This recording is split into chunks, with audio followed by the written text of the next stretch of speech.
Namaha. Om Ham Hum Shivaya Namaha. Om Ham Hum Shivaya Namaha. Om Ham Hum Shivaya Namaha. Om Ham Hum Shivaya Namaha. Om Ham Hum Shivaya Namaha. Om Ham Hum Shivaya Namaha. Om Ham Hum Shivaya Namaha. Om Ham Hum Shivaya Namaha. Om Ham Hum Shivaya Namaha. The next is the Tattvachmanam. And I request all participants to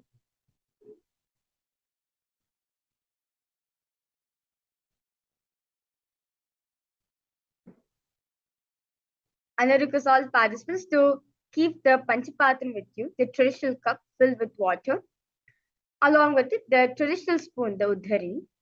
So, I request all participants now, make your right hand the shape of a cow's ear, the Gokarna Mudra, the shape of a cow's ear.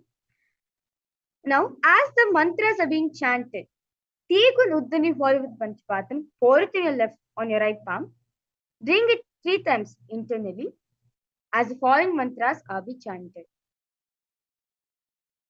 Om Atmatattvam Shodayami Svadha. Om Vidyatattvam Shodayami Svadha.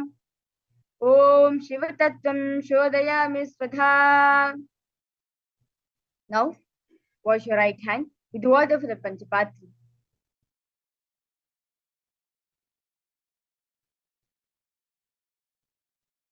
Now, with the base of the right hand thumb, moving the hand from right to the left of the lips, moving it twice, as the following mantras have been chanted internally.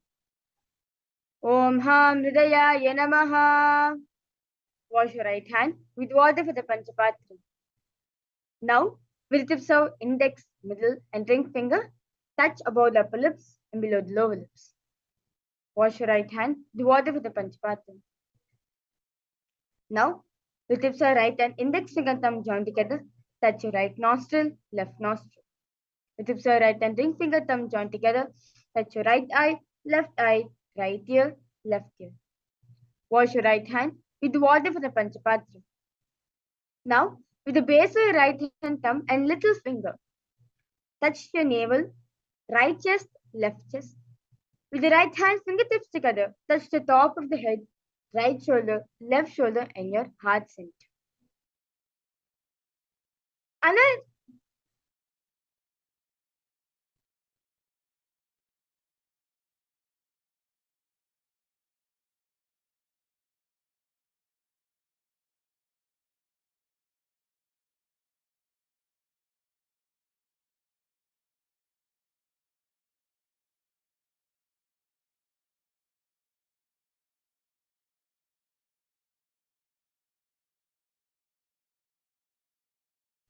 The next is the Sankalpa. And I request all the participants to visualize whatever you want to become in your life, whether you want to become muscular or whether you become taller, whatever it is, visualize it. Understand, Swamiji says very beautiful. Yoga, at the end of this yoga is not just for stretching your body and building your muscles. No. Yoga is having communion with Paramashiva. You'll see, by the end of the yoga, you'll be manifesting Paramashiva. You'll be manifesting powers. As you do Nityanda yoga, your body will bend to each and every single asanas which is being told. You'll see that how through Nityananda yoga you'll be able to manifest all your realities, because Swamiji says yoga is having communion with Paramashiva, wherein oneness with him, where you're going much beyond this body. I now request all participants, whatever you want to become in your life, whether you want to become having a six-pack muscles or you want to have like grow tall, whatever wishes you want your body to become. Visualize it. As now, we'll be now chanting the Sankalpa, the Satya Sankalpa mantra. Visualize it that happening inside of you right now. Om Mamopata Samasta Durita Kshayadvara Bhagavat Sri Nityananda Paramashiva Prityartam Sri Nityanandeshwari Paramashiva Shakti Sameta Sri Nityanandeshwara Paramashiva Prityartam Cha Shubhe Shobhane Muhurte Adya Brahmanaha Titiya Paradhe Sri Shvetavaraha Kalpe Vaivasvatavanmantare अष्टाविंशतितमे नित्ययुगे प्रथमे पादे जम्बूद्वीपे भारतवर्षे भरतखण्डे मेरोः दक्षिणे पार्श्वे शखाब्दे अस्मिन् वर्तमाने व्यवहारिके प्रभवादीनां षष्ट्याः संवत्सराणां मध्ये शोभकृतनाम संवत्सरे उत्तरायणे श्रीलक्ष्मीवेङ्कटेश्वर ऋतौ कुंभमासे कृष्णपक्षे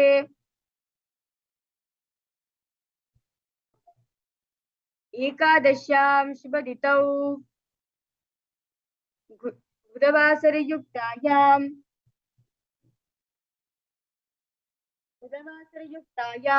उत्तराषाढा नक्षत्र परियन्योग फलवकरण एवं गुणविशेषण विशिष्टायाम् अस्यां शुभदितौ श्री कैलासोन्नतद्वार शांत श्यामला पीठारूढ़ श्री मीनाक्षी सुंदरेश्वराभिन्न स्वरूप परश्वपुत्र रत्न कुमार गुरुमन्य तुल्यावतार श्री पार्वती स्तन्यपान लब्ध दिव्य ज्ञान विश्रुत सकल निगमागम सारभूत द्राविड वेद प्रवक्त्रे श्रीमत्परम शिव करुणा समरिगत मुक्तामय चतुरश्रयानकीयमान छत्र चामर श्रीचन्नकाहलादि समस्त बिरदावल्यलंकृत ज्ञान विज्ञान चक्रवर्ती सर्वजन संग सद्यो निर्वाण दीक्षा वयापवर्गवश्च विश्रान जीमूत परमत कलभ केसरी शैव सिद्धांत स्थापनाचार्य श्री राजाधिराज पांड्य महाराज गुरु श्रवण शाक्यादि महांधकार निवारद ज्ञान भानु वीक्षणा निर्हार ध्वजोच्छेदन पूर्वक श्रीमत् वृषभध्वज स्थापक शैव समय कर्तृ सर्वज्ञ पीठारूढ़ श्री जगद्गुरु श्री ज्ञान संबंध देशिक स्वामी वागीश सुंदर माणिक्य वाचक स्वामिनां अवतार भूत श्री ज्ञान संबंध स्वामी पुनरुद्धृत श्यामला पीठ सर्वज्ञ पीठ तृणवद्युत्तर द्विशतम गुरु महासन्निधान अर्णगिरि योगीश्वर परंपरागत अरुणाचल सर्वज्ञ पीठ गुरु महासन्निधान कैलास परंपरागत कांची कैलास सर्वज्ञ पीठ त्रयस्थम चतुत्तर द्विशतम गुरु महासन्निधान नित्योत्सव नित्य मंगल नित्य कल्याण नित्य रचित कैलास परंपरागत आदि कैलास नित्यानंद पीठ महासंस्थान महासिंहासन पीठ कर्तृ साक्षात् श्री परमशिव समुद्भूत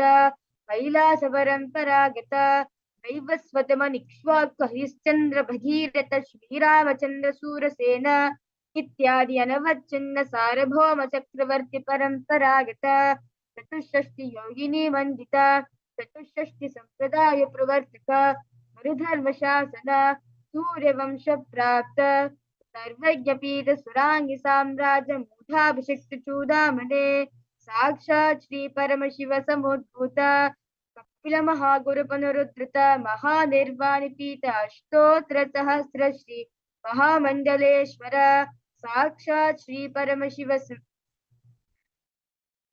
समुद्भूत श्री महागणपति समारंभ अनवच्छिन्न पीठाधीश्वर गुरु परंपरा प्राप्त अचल पीठ अष्टोत्तर सहस्र श्री अचल पीठाधीश्वर धर्म मुक्ति स्वर्ग पुरस्पन्न पीठ त्रयोवंश गुरु महासन्निधान कैलास परंपरागत आदिपीठ सर्वज्ञ पीठ जगद्गुरु श्री कैलास पुनरुद्धारक श्री कैलास परमाचार्य श्रीमत्परमहंस परिव्राजकाचार्य वर्य सच्चिदानंद प्रणव स्वरूप Shrotriya Brahmanishta Srimad Jagat Guru Sri Lashri Bhagavat Shri Nityananda Paramashivam Shri Jnana Sambandha Deshika Paramacharya Swaminam Preetyartham Tesham Padaravindayoho Bhakti Siddhyartham Guru Kripa Kataksha Siddhyartham Kshemasthairavira Vijayurarogya Aishwaryanam Abhivriddhyartham धर्मार्थकाममोक्षचितुर्विध फलपुरुषार्थ सिद्ध्यर्थम समस्त दुरितोपशान्त्यर्थम समस्त मंगलावाप्यर्थम भगवत् श्री नित्यानंद परमेश्वर प्रसादेन सकुटुम्बस्य ज्ञानवैराग्य जीवन मुक्ति प्राप्त्यर्थम भगवत् श्री नित्यानंद परमेश्वर कृपा कटाक्षेण पूर्ण आरोग्य युक्त हृदगात्र यौगिक शरीर सिद्ध्यर्थम परम शिव शक्ति आविष्करणार्थम नित्यानंद योगाभ्यासं करिष्ये.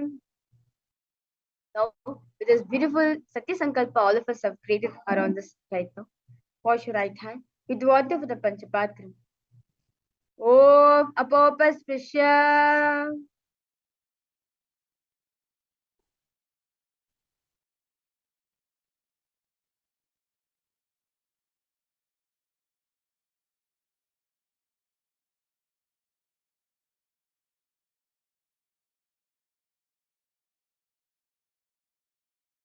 Yes. With this beautiful preparation all of us did for the Nityananda Yoga, and I request all the participants who joined us live in the Zoom rooms. If you have any questions, any doubts you have on doing, if you any help in doing any asanas, you can post the chat section, and we'll be in reality the yoga acharyas will be coming and helping you out. And also for all of all the viewers who's watching us live on YouTube, I request you also to post any you want any specific guidance on doing a specific asanas. I request you to post in the YouTube comment section, and immediately will be helping you all of you to experience the full powerful Nityananda Yoga. The first asana is Sukhasana.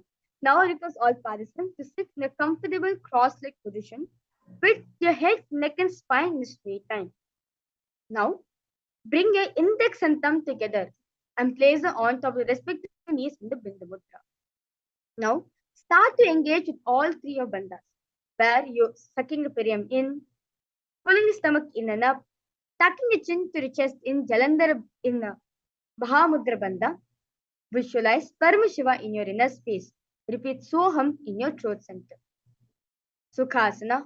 Tat Sukhasana Mityuktam Ashaktastat Samacharet. Asanam Vijitam Yena Jitam Tena Jagatrayam. The next asana is Parvatasana.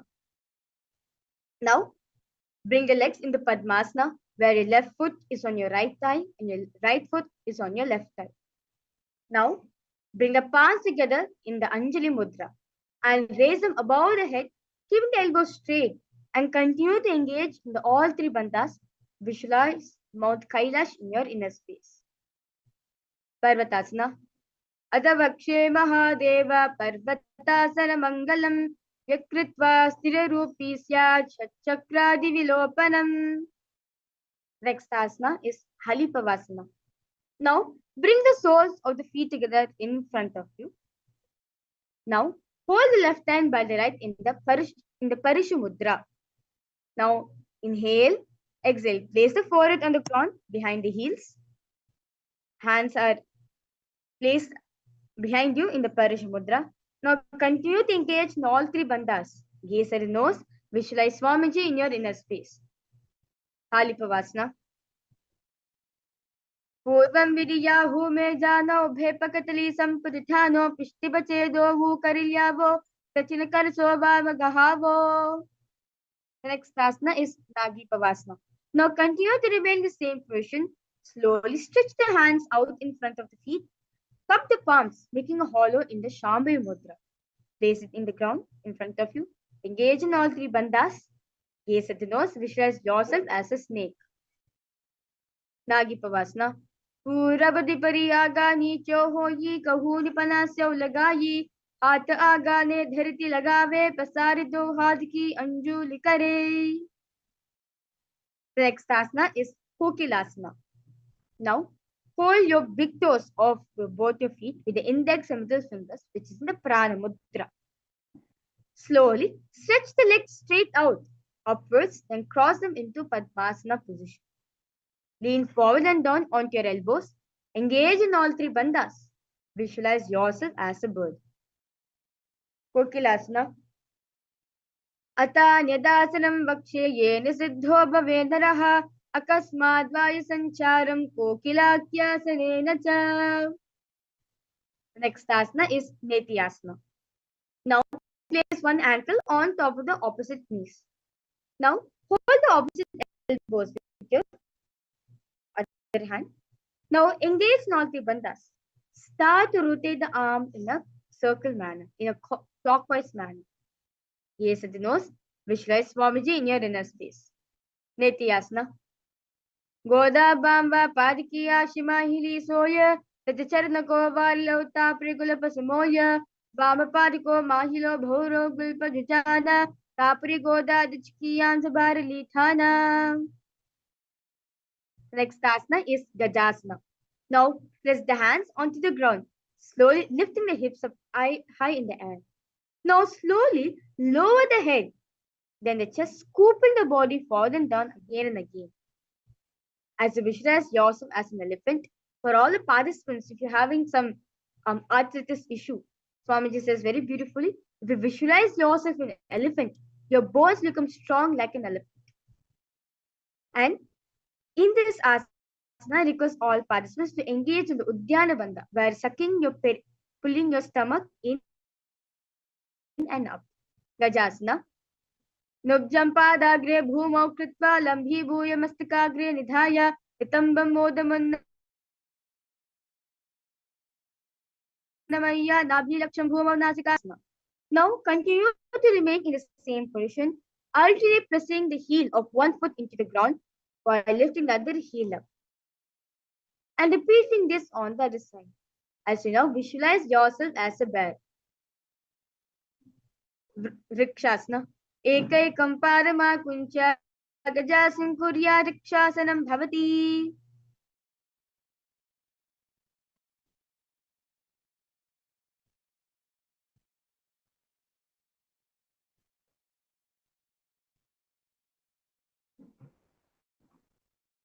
The next asana is Vaishyasana. Now, stand tall on the tips of your toes, and tips of big toes placed at the ground. Now, keep your head, neck, and spine, index, middle, and ring finger to your heart center in the Hridaya Mudra. Vaishvamakaha atha Vaishyavakshe yakritva satyavan bhavet. We will now entering into one of the components of the Nityananda Yoga, which is the Urdhva Janu Karanam. I now request all participants now sit in the Aramandi position, where you stand with heels touching, both your heels touching each other, toes are facing outwards at 45 degrees angle, and squat yourself down a little bit. Now keep the knees bent and place both the hands at the chest level, and make sure the elbows are parallel to the ground. Now twist one knee towards the center, then raising it up, placing it across the body towards original position. Simultaneously, as leg raises, follow the movement with the respective hand, raising it up, placing it across the body, and repeating this on the other side in Urdhva Janu Karanam.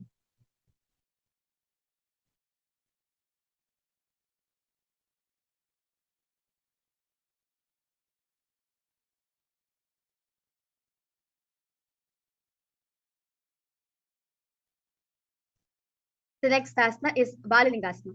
Now, interlace the fingers from outside in Sarva Shankar Mudra. Hold on to your knee, pulling it up towards the chest. Keep the spine straight. Engage in all three bandhas. As you're doing this asana, visualize yourself holding a baby. Balalingasana. Ekam janursya lingyastatavyam balalinganam bhavati. Next asana is Padupidnasana.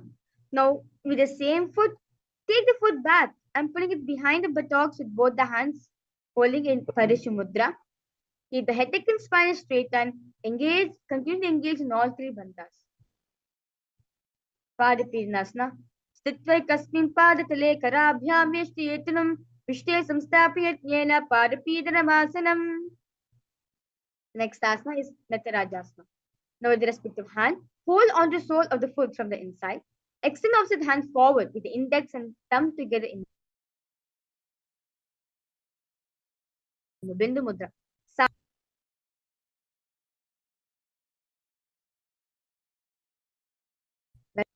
Nitarajam Trikonam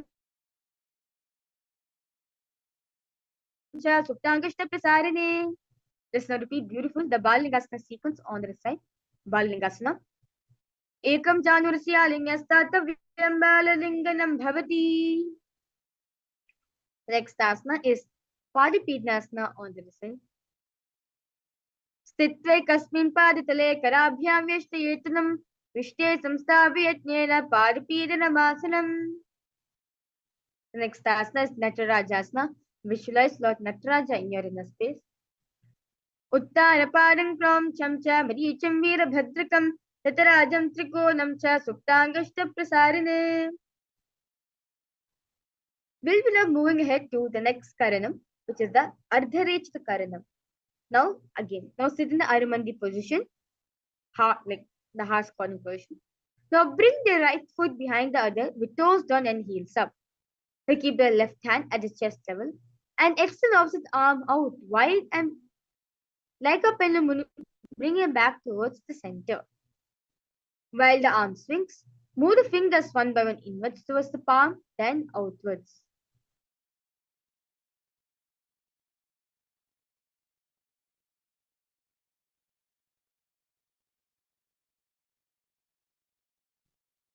Now, place your right hand over your nose, uncross the ankles and repeat this on the other side.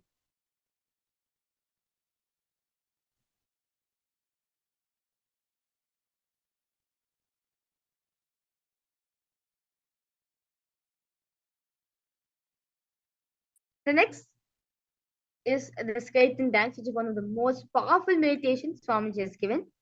And I request all participants that all of us want to experience Paramashiva. Swamiji says very beautifully, do not have any attitude, no mood, no anything. Just engage yourself in Shiva, Shiva, Shiva. For that to happen, I request this is a very beautiful process Swamiji is given to remove all incompletions, patterns in your very muscle memory layer itself. Just request 2 steps. I now request all participants and all the viewers watching us live right now. Close your eyes. Visualize yourself as pure skeleton. You do not have muscles or veins, nerves, blood.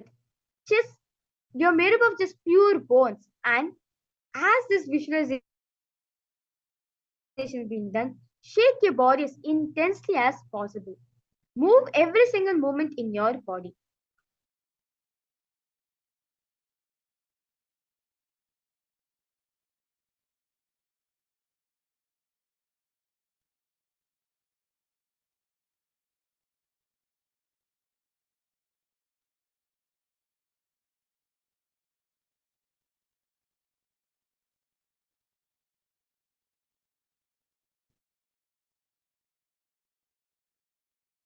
Shake every single moment, every single part in you as intensely as possible.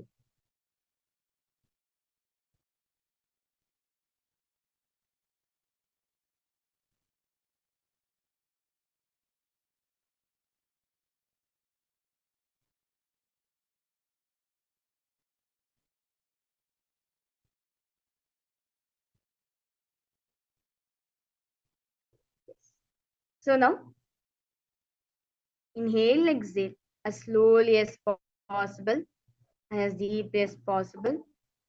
Relax your whole body completely.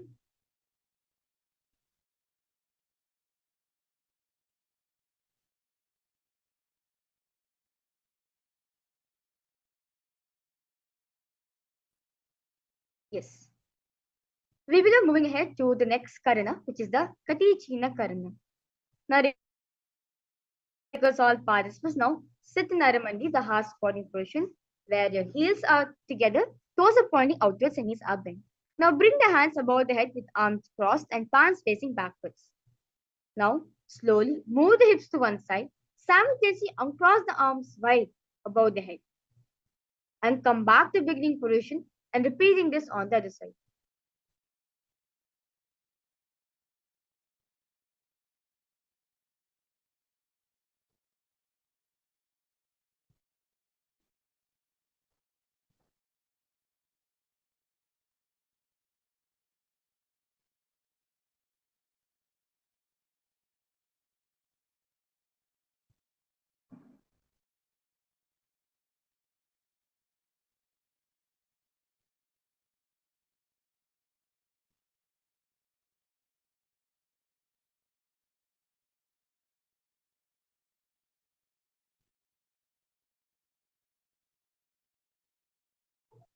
Yes. Next set of series, we'll be entering into new japa, which is Shivoham. We'll be repeating Shivoham in your throat center. The next asana is Tadasana. Now stand tall. Because all participants stand tall with the head, neck, and spine straight line. Slowly raise the arms above the head, beside the ears of your head in Shaman Mudra. Engage in all three bandhas. Visualize yourself as a palm tree. Those are the participants. If you want to grow tall, if you want to feel yourself big, just as you do the Tadasana, visualize yourself tall as a palm tree.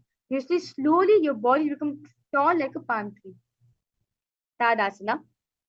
Mahamudra Bhadda Kono Tadasana Bhedakan Virattamsda Kuryarantarvatni Padipriya. Next asana is Uttanasana. Now relax yourself. From standing position, lean forward and down. Bring the hands flat to the ground. Engage in all three bandhas. Bring your forehead towards your knees. Uttanasana. Mahamudra Bhadda Kono Tadasana Bhedakan Virattamsda Kuryarantarvatni Padipriya. The next asana is Tarakshasana. Now keep the hands flat on the ground, shoulders width apart. Now slowly step the feet back, keeping toes on the ground. Now tuck the chin to the chest in Janarabandha and rotate the head from side to the side. From your left to your right in Tarakshasana. Gajasanasam Vastitva Matam Varam Varam Dakshina Kukshim Sarva Kukshim Nayet Tarakshvasanam Bhavati.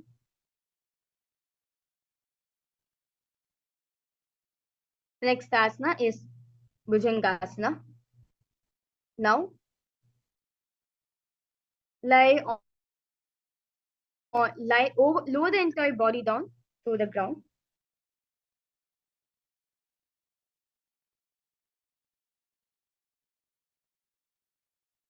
Now keep it toes pointed backwards. Keep the hands next to the chest. Raise the head up using the strength of the lower back muscles. Slowly open the mouth wide. Inhale through the hole of the throat and exhale through the nose in the Bhujangali Mudra. Visualize yourself as a cobra. Bhujangasana. Angushthinavi paryantam udo bhumo vinnise karabhyam chadaram ditva urushishya panivahi. Next asana is Shashasana. Now raise yourself up to a plank position. Now alternate bringing one knee into a chest, back and forth. Shashasana. Gajasa samsa janadvayma kuncha varam varam kartavyam shashasaram bhavati. Next asana is Rathasana. Now, from remaining same plank position, place one foot in between two hands. Simultaneously, jump one foot back. Bring the other foot in between the two hands, alternating this again and again as you visualize yourself as a chariot. Rathasana. Gajasa samta ekekam param puromagena brahmitva kartavyam rathasanam bhavati. Next asana is Virabhadrasana. Now keep one foot flat on the ground, toes pointed back forward, and knees bent in 90 degrees angle. Now extend the other leg back, keeping knees straight, toes pointed out at 45 degrees angle. Now slowly Mudra. Pull the stomach, Lord Virabhadrasana. कुक्कुटमेव च अष्टावक्रतोत्थानं मयूरं सेतुबन्धनम्. The next asana, let's now repeat Virabhadrasana on the other side. Vashishtonikondinyam Udukukkutameva cha Ashtavakramatotan Mayuram Setubandhanam. Bring one foot to the inner thigh. Now bring the palms together, raise them above the head, keeping the elbows straight in the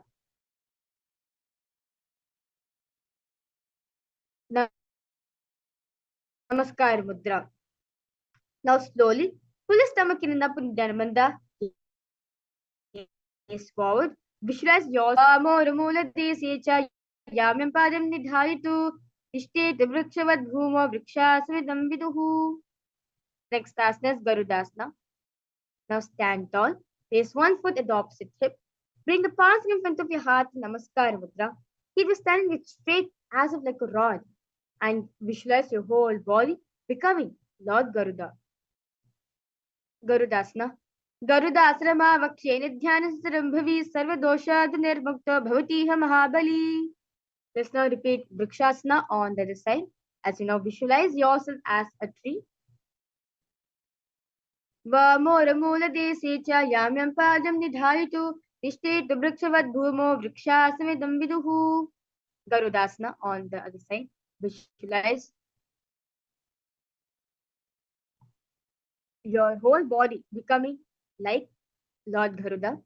Garuda asrama vakshe nidhyayam stambhavi sarvadoshad nirmukta bhavatiha mahabali.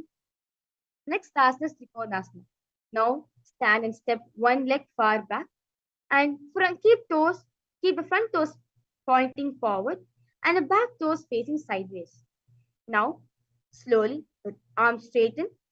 Bring the front arm down towards the ground beside the foot while the other arms extend towards the sky. Visualize yourself as a triangle. Uttanapadam kroncham cha madicam virabhadrakam tatrajam trikonam cha suktangashta prasarane. Let's now repeat this beautiful asana on the side as we continue to visualize yourself as a triangle. Uttanapadam kroncham cha madicam virabhadrakam tatrajam trikonam cha suktangashta prasarane. We'll be now entering the next karana, which is the Nikotaka karana. Now sit in Aramandi, the half squatting position. Now bring the hands to the chest level and make sure your palms are facing each other. Now slowly lift one leg towards its foot and switch between lifting other foot up and when the other leg goes on the ground. Simultaneously, as the leg movement is being done, switch to palm also. The one goes up and other goes down in the Nikotaka karana.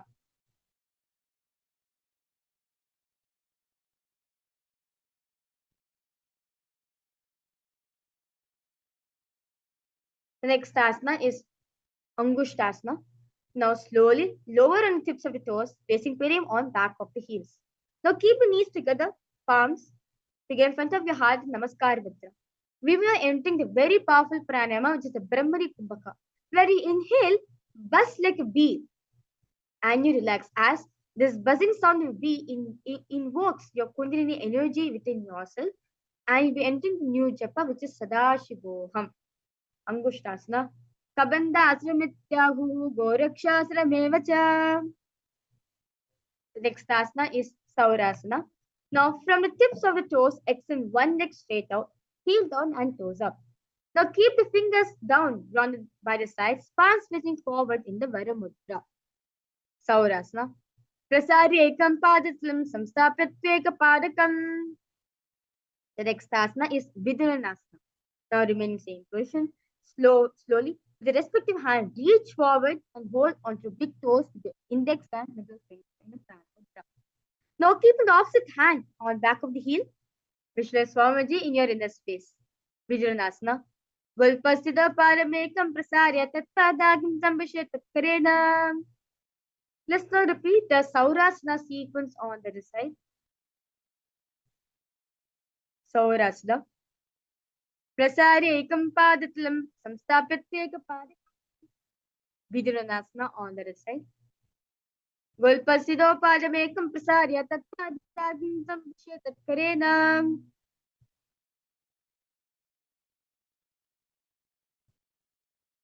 The next asana is Brahmajarankushasana. Now keep toes of the ground face on top of the heels. Now keep the gap between the legs and back of the hands resting on your thighs. And slowly tilt the head down. Gaze to the gap between your thighs. As you're doing this, you will naturally be engaged in the Jalandhara Bandha, where you're tucking your chin to the chest. Brahmajarankushasana. Dovu panapani hoi vese edi dogudani vese. The next asana is Kapilasana. Now place knees on the ground with toes tucked behind, sitting perineum down on the heels. Now rest the hands on top of the thighs in the Shambhavi Mudra. Now pull the stomach in up for this asanas. Paramashiva is saying very beautifully for this particular asana. Engage in Uddiyana Bandha, where you're pulling the stomach in and up, gaze at the nose, visualize the great sage Kapila Mahamuni, who is the first man who started thinking in your inner space. Kapilasana. उभय पगतली समेत है रावे तिनको माहिली core मिलावे. The next task is Bhadra Korakasana. Now remain in the same position. Release the Uddiyana Bandha. Now engage in the Moola Bandha, where sucking the perineum in. Gaze at the third eye. Visualize Swamiji in your inner space. Bhadra Korakasana. Dovu pagatali sampad kare korvali bhu paridare. The next asana is Suryasana. Now sit with toes tucked, perineum placed on top of the raised heel.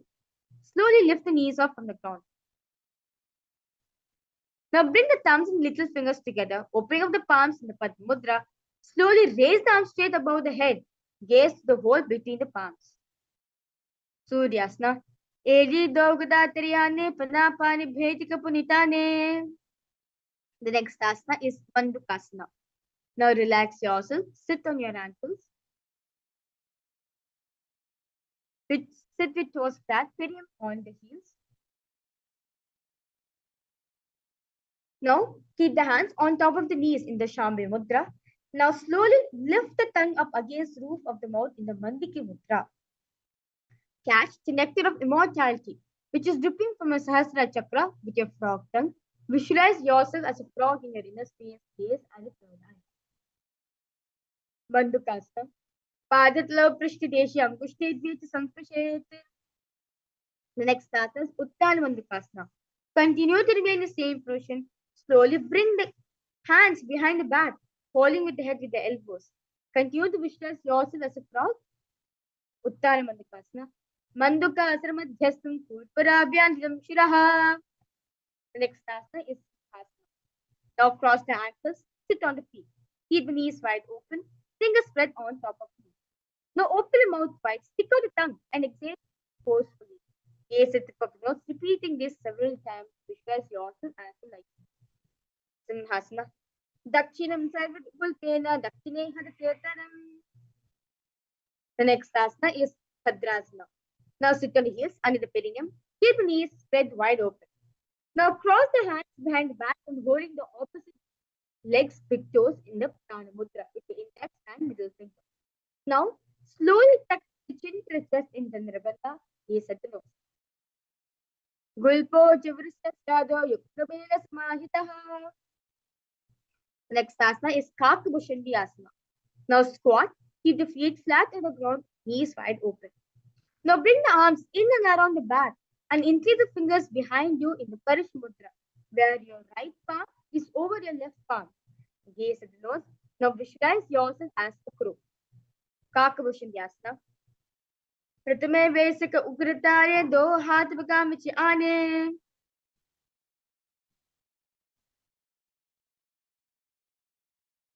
The next asana is Pani Pavasana. Now place palms on the floor, shoulders width apart. Now bring the knees on the back of the arms towards the armpits. Now lean the chin forward and down, gaze ahead. Pani Pavasana. Asana Kaugana Ashi Dushta Hoyi to Achi Hoyi. The next asana is Kapali Asana. Now place the hands on the ground, shoulders width apart. Now bring the top of the head down center on the ground, forming a triangle position between your head and your hands. Now bring the knees to the elbows, hips over the shoulders, slowly straighten legs up straight into the sky, gaze at the nose. Kapali Asana. Sisa Sisha Dhirti Teki Bagdo Miliva Ucha Kukare. Relax yourself now. The next asana is Parsvamayurasana. So this will be entering to very powerful pranayama, which is the Rechika Kumbhaka, where your exhalation is being held longer, then you slowly inhale. Next asana is Parsvamayurasana. Now squat on your toes with fingers together, with legs together. Twist the body and place both the hands to one side in Shamla Mudra and align the elbows with the knee and the hip. Now slowly lean into the arms and balance. Extend the legs to the side. Gaze return. Slowly lift up your whole body from the mat. Visualize yourself as flying like a peacock. Mayuram dandavat kuryan mayuram dandanamakam. Let's repeat this beautiful asana on the side. Continue to visualize yourself as a beautiful peacock. Mayuram dandavat kuryan mayuram dandanamakam. The next asana is Bhairaganatha. Now place both the hands on the ground, shoulders apart. Switch the legs back straight into Tarakshvasana, the plank position. Now step one foot outside the respective shoulder. Bring the foot between the hands, gaze at the third eye. Visualize Bhagavan Mahakalabhairava in your inner space. Asana Kongana Piti Itayi. Let's now repeat Bhairaganatha Asana on the other side. Asana Kongana Piti Jayi. The next asana is Unmukapitasana. Now, from Tarakshvasana, place the forearms on the ground and walk the feet forward, raising the hips high. Lift the chest, head up, gaze at the third eye. Unmukapitasana. Bhunyasto janani hasto chadushpadavarmanukam. The next asana is Vashishtasana. Now, from Tarakshvasana, rotate the body to one hand. Slowly raise the opposite hand up straight. Keeping the balancing hand directly beneath the shoulders. Raise the hips. Gaze towards the sky. Visualize yourself as sage Vashishta. Vashishtasana. Uda kukurva Vashishta Varichi Halamatsakam. Let's now repeat Vashishtasana on the side. Continue to visualize yourself as sage Vashishta. Uda kukurva Vashishta Varichi Halamatsakam.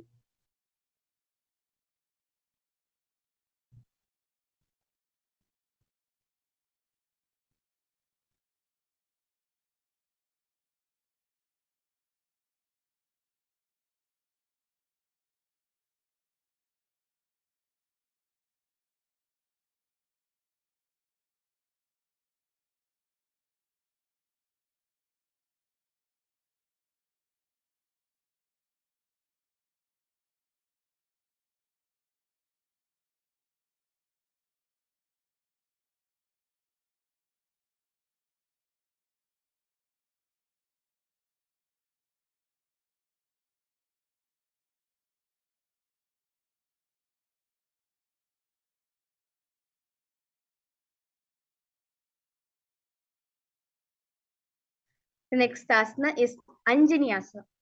Now, sit with legs stretched in front of you, toes pointing up. Now, bring the hands under the buttocks, palms facing up in the Shamla Mudra. Now, keep the spine straight, elbows out to the body. Now, tuck the chin to the chest in Jalanarabandha, gaze to the nose. Visualize yourself as powerful as Lord Hanuman. Dau karki ube hateri korva ili mele bheli. The next asana is Paschimottanasana. Now sit the legs stretched out in front of you. Now slowly bend from your waist. Hold the big toes with the index and middle finger. Now bring the chest to the thighs, head to the knees, and engage in all three bandhas. Paschimottanasana. Janu parilatam tu paschimam tanam uchyate.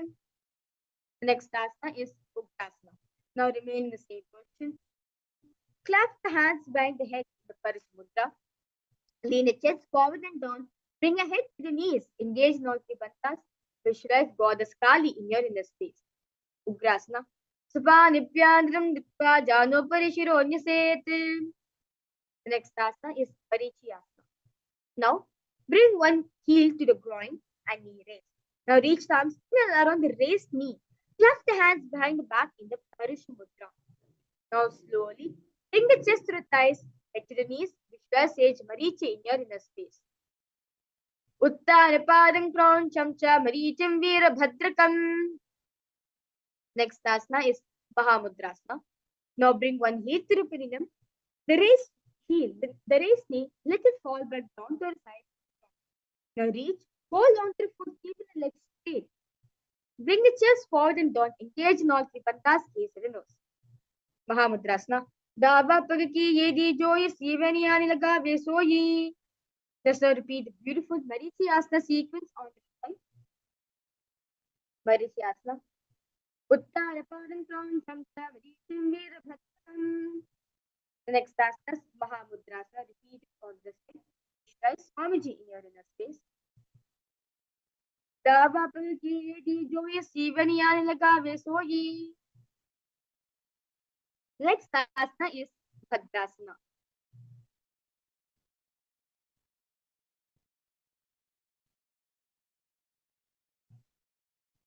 Now, sit and bring soles of the feet together with heels close to the perineum. Keep the knees wide open and hold the feet firmly. Maintain a straight spine, gaze to the nose.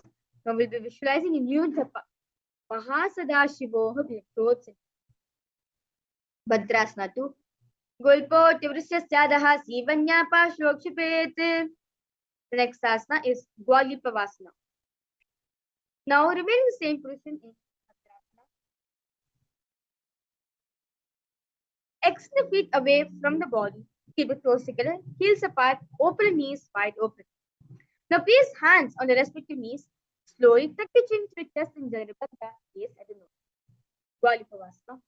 Purvachar parithoka kasyo soye vahivriyo kiji soye. The next asana is Yoni Asana. Now sit and keep soles and feet together, heels close to the perineum. Now hold the soles of the feet and kneel forward and down. Bring the forehead towards the feet, gaze at the nose. Yoni Asana. Dobupakati samdikare edumedike dingadare. The next asana is Miriki Pavasana. Now sit and keep heels together, toes apart, and knees wide open. Lean forward and down, hands out wide in the Shamudra, and palms are facing down. Slowly bring the forehead to the ground behind the heels, gaze at the nose. Medika Pavasana. Purabdil Parya Pagatali Sampurushol Yedi Bilirashe. Next asana is Siddha Samadhi Asana. Now continue to remain in the same position. Now bring the arms below the shin. Extend it out and palms facing at the sky. Now slowly bring the forehead to the ground above the feet, keeping the toes near the protrusion, gaze at the nose. Visualize the great sage. Visualize Lord Surya in your inner space. Siddha Samadhi Asana. Dovu Pagati Samdakare Sola Veda Aga Medare. Next asana is Kiniki Pavasana. Now hold the feet and open them up slowly. Bring the soles towards the sky. Keep in the back of the hands on the ground as if you are opening a book using the help of your hand. Now press the elbow onto the thigh towards the knee. Gaze at the nose. Kiriki Pavasana. Do paka ki yeti dharti magwa med lagave. The next asana is Sarpata Chokasana. Now sit and bring soles. Remain in the same position. Place the hands on the knees. Gently press them on the ground. Pull the stomach in and up in Uddiyana Bandha. Gaze at the third eye. Sarpata Chokasana.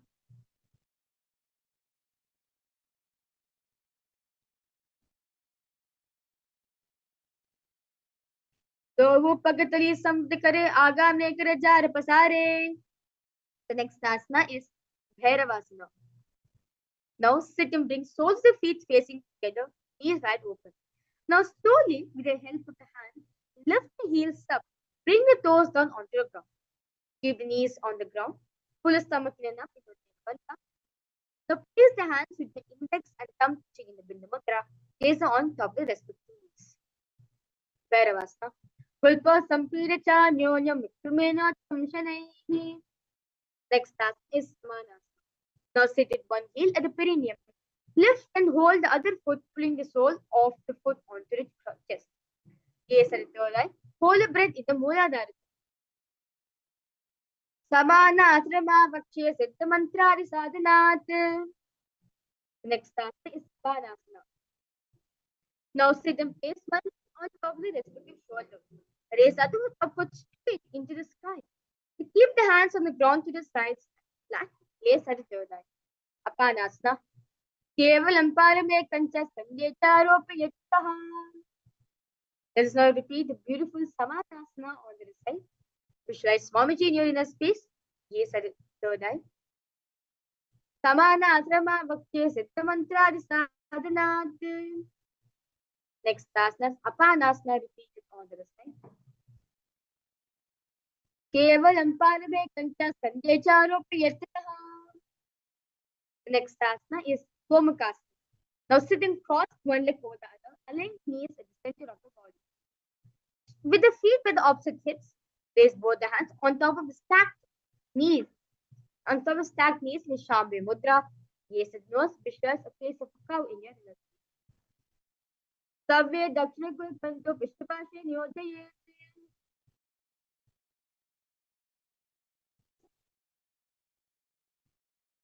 The next asana is Anushasana 1.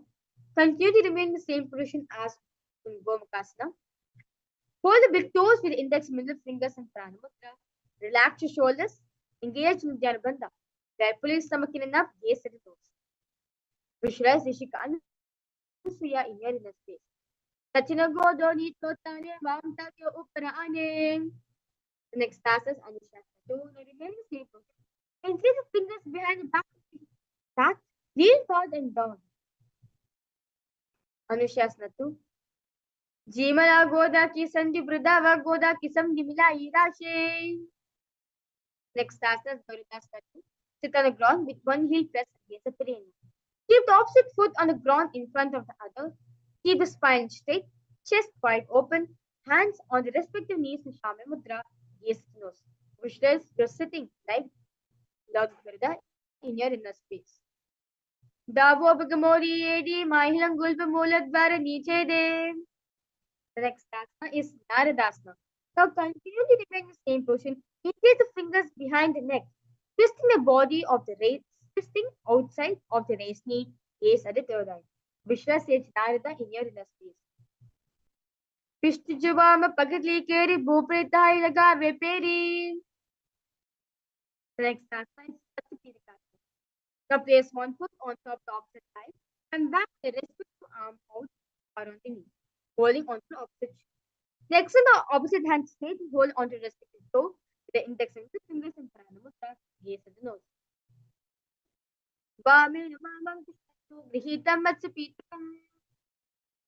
Let's now repeat the Gomakasana sequence on the side. Continue to visualize a cow in your inner space.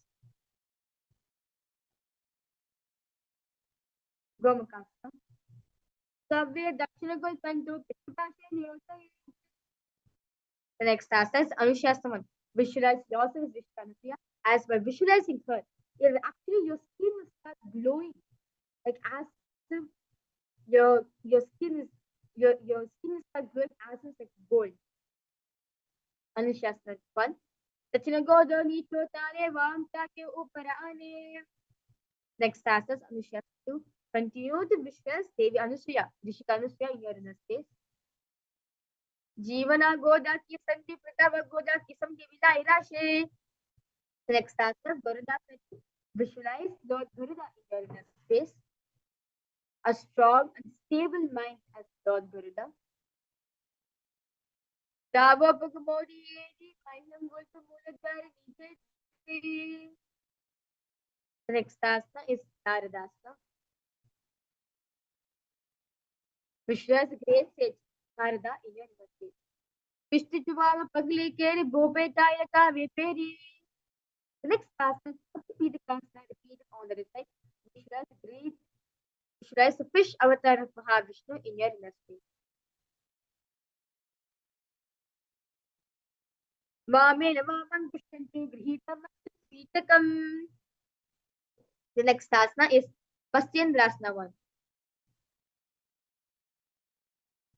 Now, place one foot on top of the opposite thigh.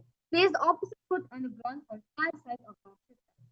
Now, slowly twist the body. Bring the elbow out to the raised knee. Keep the arms raised by the neck. Turn the head back, gaze at the third eye. Vastyendrasana. Udaram The next asana is Kubhasana. Continue to repeat the same position. Now extend the hand down to the foot. Slowly keep another hand at the rest of the ear. Turn the head back, gaze at the third eye. Subhasana. Asana Kogana Jolo Jaye. The next asana is Matsyendrasana 2. Now, keeping X in the opposite hand on the ground, turn the head back, gaze at the third eye. Masyendra Pitam Jadara Pradeepam Jalak Mandala Kandanastram. Let's now repeat the Matsyendrasana 1 on the side as we visualize ourselves. The great sage Matsyendranatha. Matsyendrasana 1. Udaram Bhatam Krita Tishtri Attataha. Next asana. Visualize yourself cow. Visualize yourself in your inner space. Asana Kogana. Next asana. Continue to visualize the great Matsyendranath in your inner space. Masyendra Pitam Jadara Pradeepam. The next asana is Asana. Now, put your feet on top of the opposite thighs. There's a heart on the two knees. Engage nostril and ask Jesus, Lord Krishna, Lord Paramashiva in your inner space.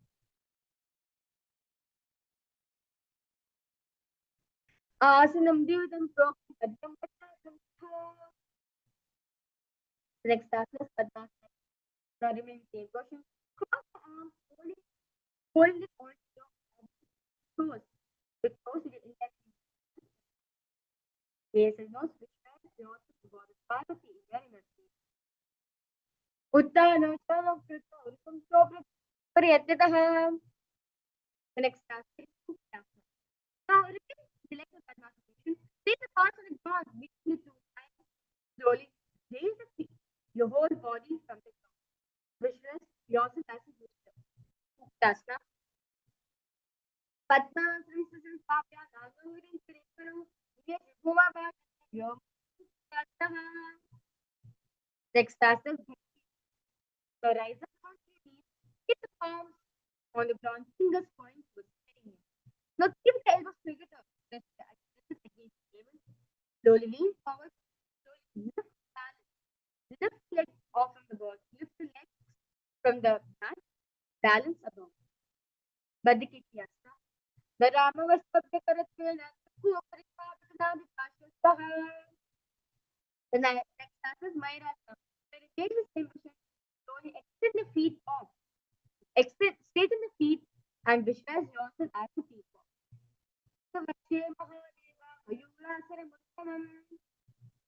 Now relax yourself from the Makarasana. Lay on your stomach with the feet on the outside forehead on the mat. Now increase the fingers behind the back of the neck and fold. Relax your whole body completely. Inhale. Exhale. Move as slowly as possible. As you now visualize yourself as a crocodile. Makarasana. Adhyajashete hridam nidaya. Next asana is Shalabhasana. Now lay on the stomach. Place the hands on the ground beside the chest. Slowly raise the legs up, bring the thighs from the ground. Visualize yourself as slow. Adhyashete karakarakshaku naspakakaramsarabhyam. The next asana is Pushtasana. Lay down on the stomach, bring the hands to the feet. Pull the feet down towards the ground out to the hip. Visualize yourself as a family. Pushtasana. Adhyashete parikbhavastam krishnidaya vitamkarabhyam. The next asana. Now lay on the back. Bring the hands to the feet. Now slowly kick the legs back and up. Finally, pull the feet to the side. Lift the chest up from the ground. Raise the head back. Gaze at the third eye. The Nirasana. Chanurasana. The next asana is Bhagasana. Now sit in both the knees with the head with the spine straight line. Place the palms on top of the knee. Gaze at the third eye.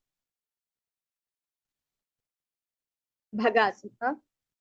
Ulata modi paura vese bharoti kre ek vese.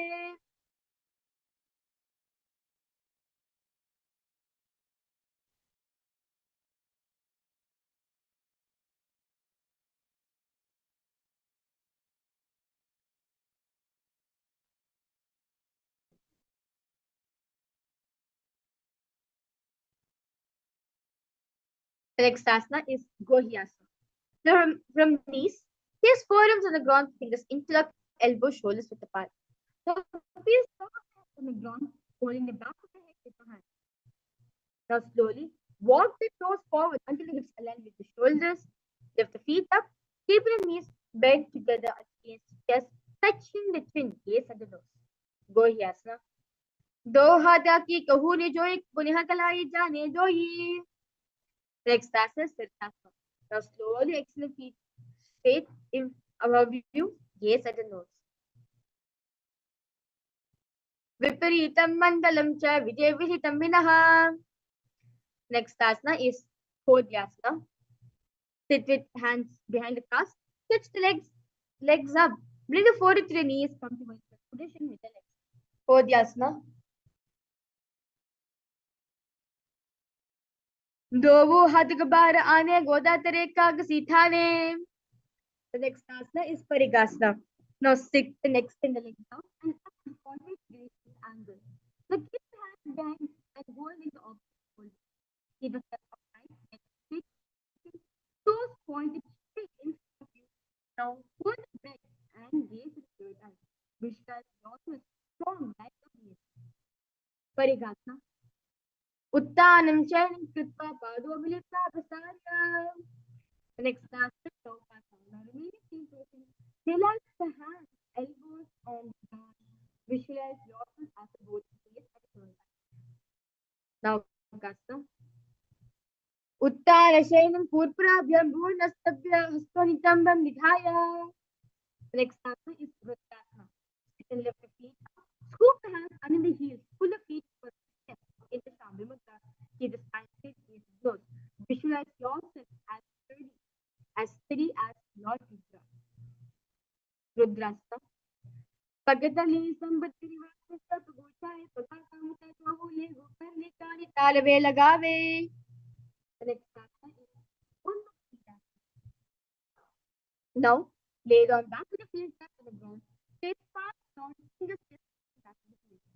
Slowly lift the hips high, pressing the feet in the ground. As this asana is being done, naturally the chin उन लोगों को पीता है तो वो दे जाने कृपा से हम संथा. Next asana is Shivasana. Lay down in the back with arms facing upwards. Completely relax yourself. Place the whole body in unclutching state, where the body and mind is built. That's Swamiji. The Supreme Point of Hinduism is the only living entity. Bring awareness to every single moment in your being. Shivasana. Uttanam Shavavadbhumo Shayanam tu Shavasanam Shavasanam Shrantiharam Chittavashrantikarakam. Continue. Repeat Nityananda Paramashivoham. Om Nityananda Paramashivoham. Om Nityananda Paramashivoham. Om Nityananda Paramashivoham. Om Nityananda Paramashivoham. Om Nityananda Paramashivoham. Om Nityananda Paramashivoham. Om Nityananda Paramashivoham. Om Nityananda Paramashivoham.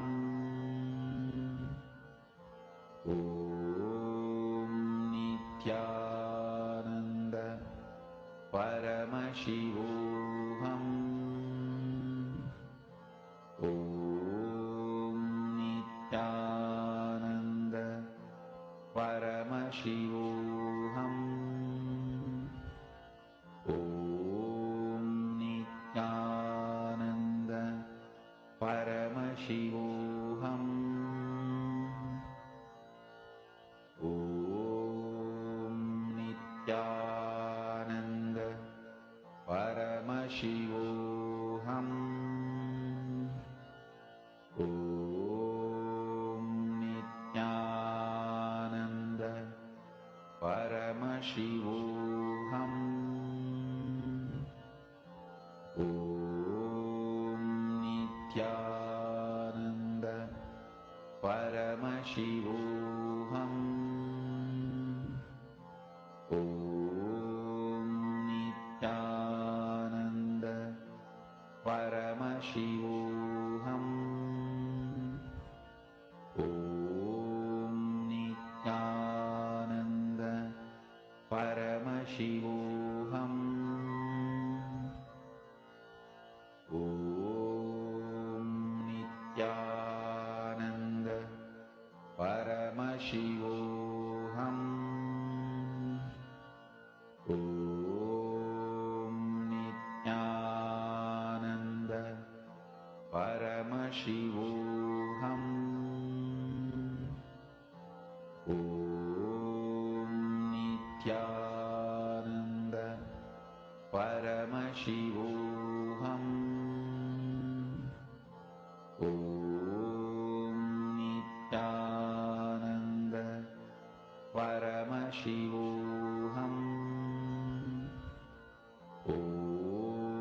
Nityananda Paramashivoham.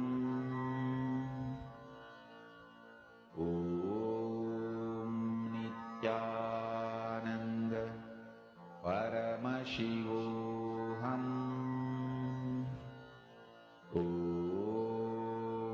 Nityananda Paramashivoham. Om Nityananda Paramashivoham. Om Nityananda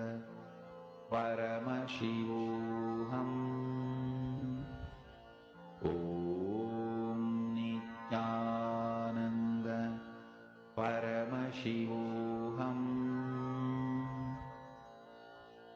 Om Nityananda Paramashivoham. Om Nityananda Paramashivoham. Om Nityananda Paramashivoham. Om Nityananda Paramashivoham. Om Nityananda.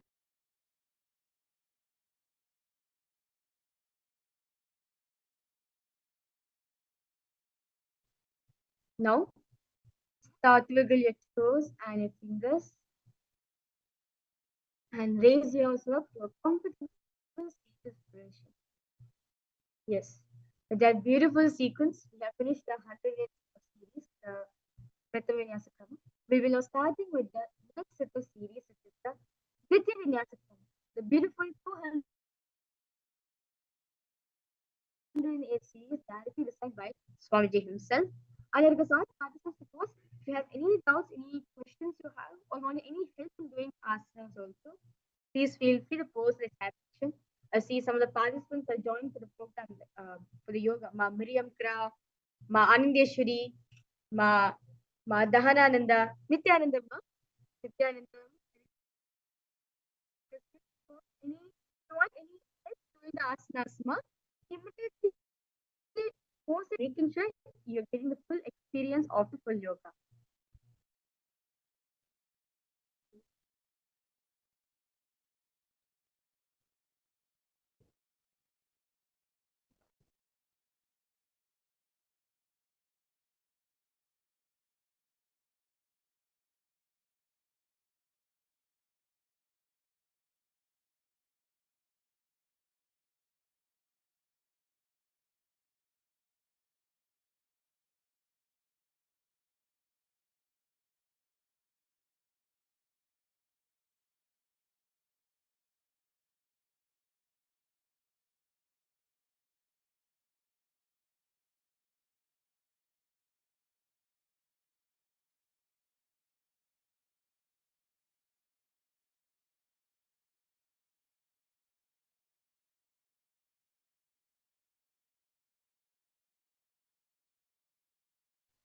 Yes. So, yes, Miriam, as you're facing some difficulties in your life, as you're facing some uh, struggle in your health, do not worry, ma. Even if you're not able to do any of the asanas also, do not worry. Just have the intention that you want to do the whole yoga. Swamiji says, the intention itself has the power. Ichha Shakti itself has the power to manifest Kriya Shakti. So just have the intention that you want to you want to do yoga. You, as Swamiji says, yoga is not just for physical, even your internal organs will start healing. Ma. Like for example, by doing the Nityananda yoga, you'll see your heart, your lungs will get in more prana. They'll start functioning even more better. You'll see, ma, just by doing Nityananda yoga itself, your health will start improving. So for all the participants like Ma, Miriam, Kra, do not worry, ma. If you're experiencing something, try. Give a try for each of the asanas. Do as much as you can. Just having the intention for you to Nityananda yoga itself, Swamiji will do the healing through you, ma. So the first asana of now sit in a posture that brings ease to your physical and mental space.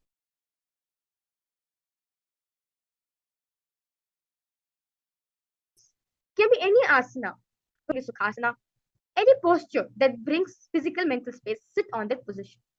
Make sure your index and thumb touching together in the Bindu Mudra. Place on top of. You can place them wherever you want. As you'll be having the Mahavakya, you'll be repeating Mahavakya in your throat center. Continue to repeat the Mahavakya in your throat center. Visualize Swamiji in your inner space. Yathasana Shtasana. Paryankam tat samakyatam yathasam stham yathasitihi. Next asana is Samasana. Now sit. Now request all participants to relax yourself. Sit in a cross-leg position.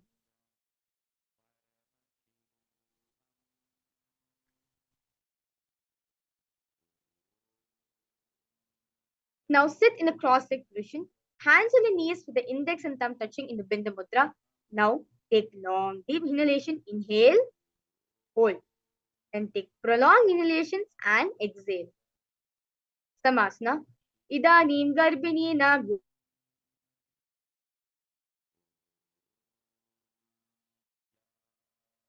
yoga abhyaso yathalaghu. The next asana is so the place the left foot over top of the right.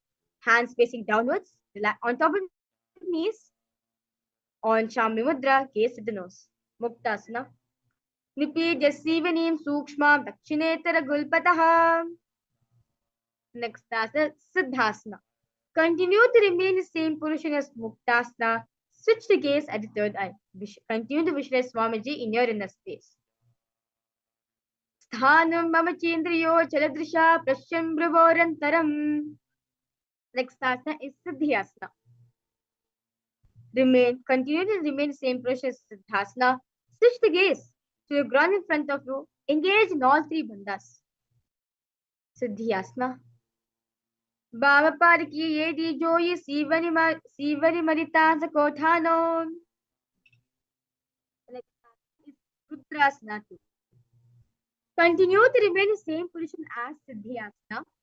Start to rotate the hands on top of the knees. Make sure your hands are your index and thumb at the Bindu Mudra and rotate the hands on top of the knees. Switch the gaze at the third eye. Visualize Lord Rudra in your inner space. Vamacharna Paridasena Rake Ekajugati Asavridake. As very beautifully Swamiji said, let us become the Koti Rudra, where only Paramashiva is existing. Nothing else. There's no separate identity other than Paramashiva himself. The next asana is Santadunasana. Maintain the same position as Rudrasana to switch the gaze at your nose. Santadunasana. Asana Kaugana Maniki Chanchalata Mitha. The next asana is Siddhasana. Now maintain one heel on top of the other. Bring the hands to the navel, cupping one palm over the other in Samputa Mudra, resembling a lotus posture. Siddhasana. Rijikaya Samasinaha Siddhasana Mudhiratam.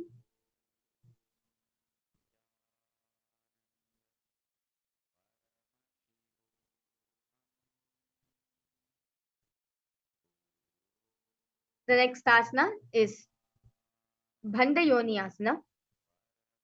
Now, maintain one heel on top of the other.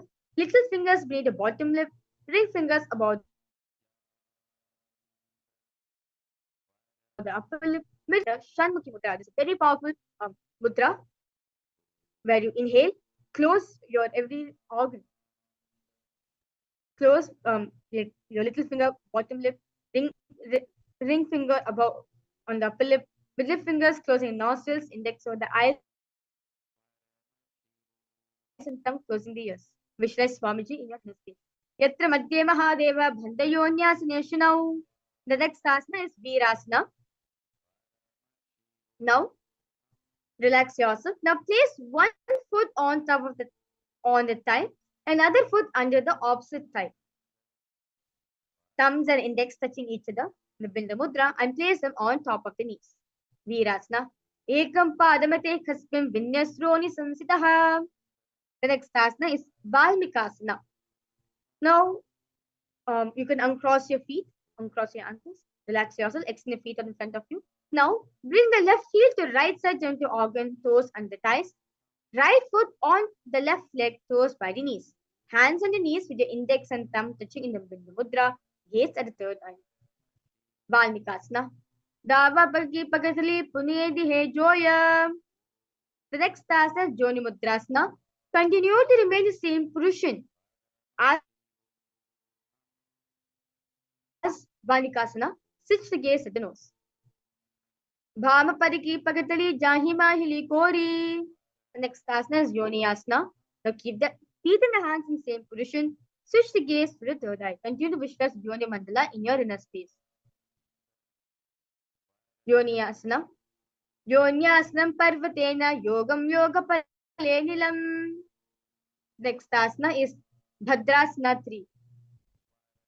Now sit and bring soles of feet together, holding with both the hands. Bring the knees down towards the ground, gaze at the nose. Bhadrasana 3. Gulpo Chivrisasyadaha Sivanyapa Shokshapet. The next asana is Aghorasana. Now remain in the same position.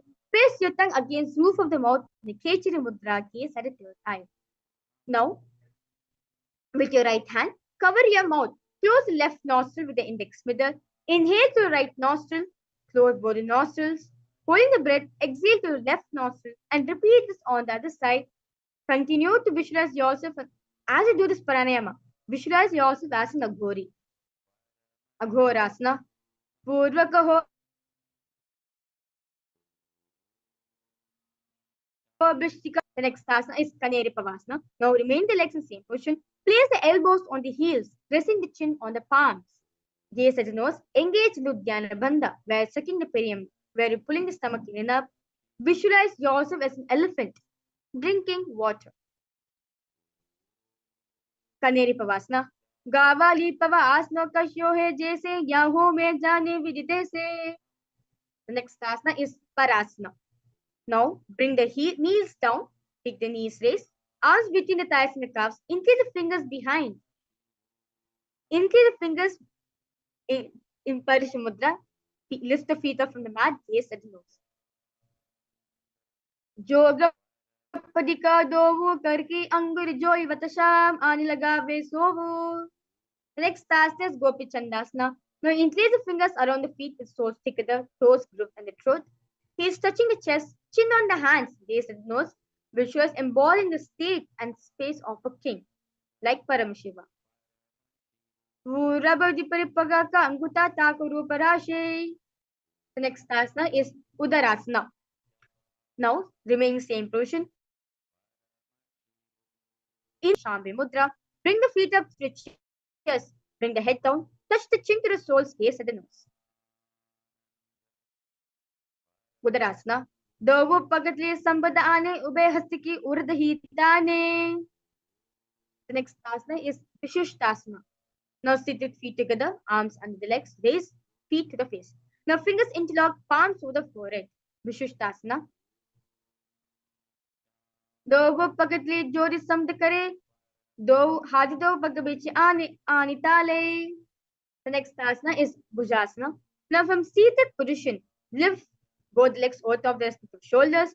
Bring the arms underneath the legs and up, increasing fingers around back of the neck. Bhujasana. Sirasanam tuviknyan pakshasana tafparam. The next asana is Kalyanasana. Make knees, wrap the arms around the back. Palms clenched in the Shambhu Mudra. Gaze at the nose. Conclude the engagement is held longer. Visualize yourself as an auspicious goddess. Kalyanasana. Hadabakam Vichane Tiniko Godani Chaitane. The next asana is Sankatasana. Now, with right knee on the mat, place right foot flat and place perineum on the raised foot. Now raise the left leg over top of the right. Bring the left heel to right hip. Now place the hands on respective knees. Visualize yourself as a swan. Sankatasana. Vama padam shte moolam sannyasa dharnitale. The next asana is Dhenukasana. Now from Sankatasana, slide the left heel to left hip.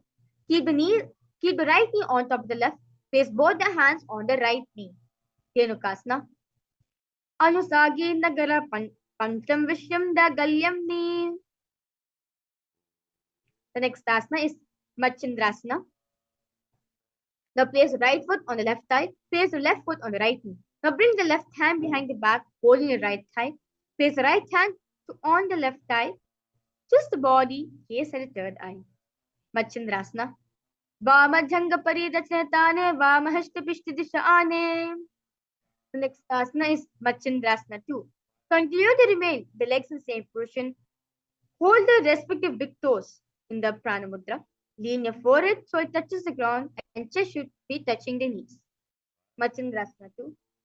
Prathama Jimano Charno Jujoi Vamajhanga Parirate Sohi.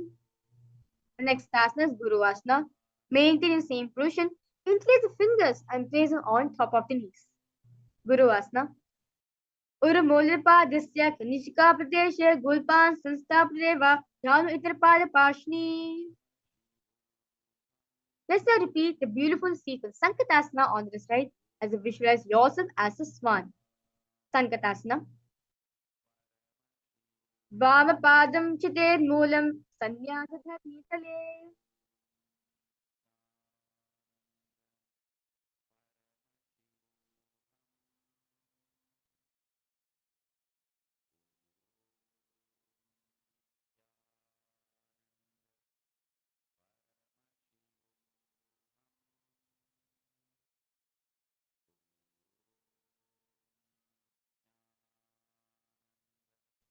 I complete all the participants for the introduction to the yoga. We'll be resuming back now. Next asana is Dhenukasana. Visualize the cow in your inner space. Dhenukasana. Anusagi Nagara Pantam Vishyam Da Galyam Ni. The next asana is Machindrasana. Now visualize the Supreme Point of Hinduism, Swamiji in your inner space. Machindrasana. Vamajhanga paridachanatane, Vamahasti Vishtishaane. The next asana is Machindrasana 2.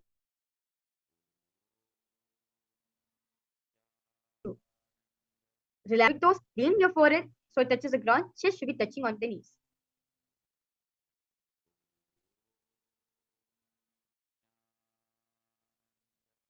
Machindrasana 2.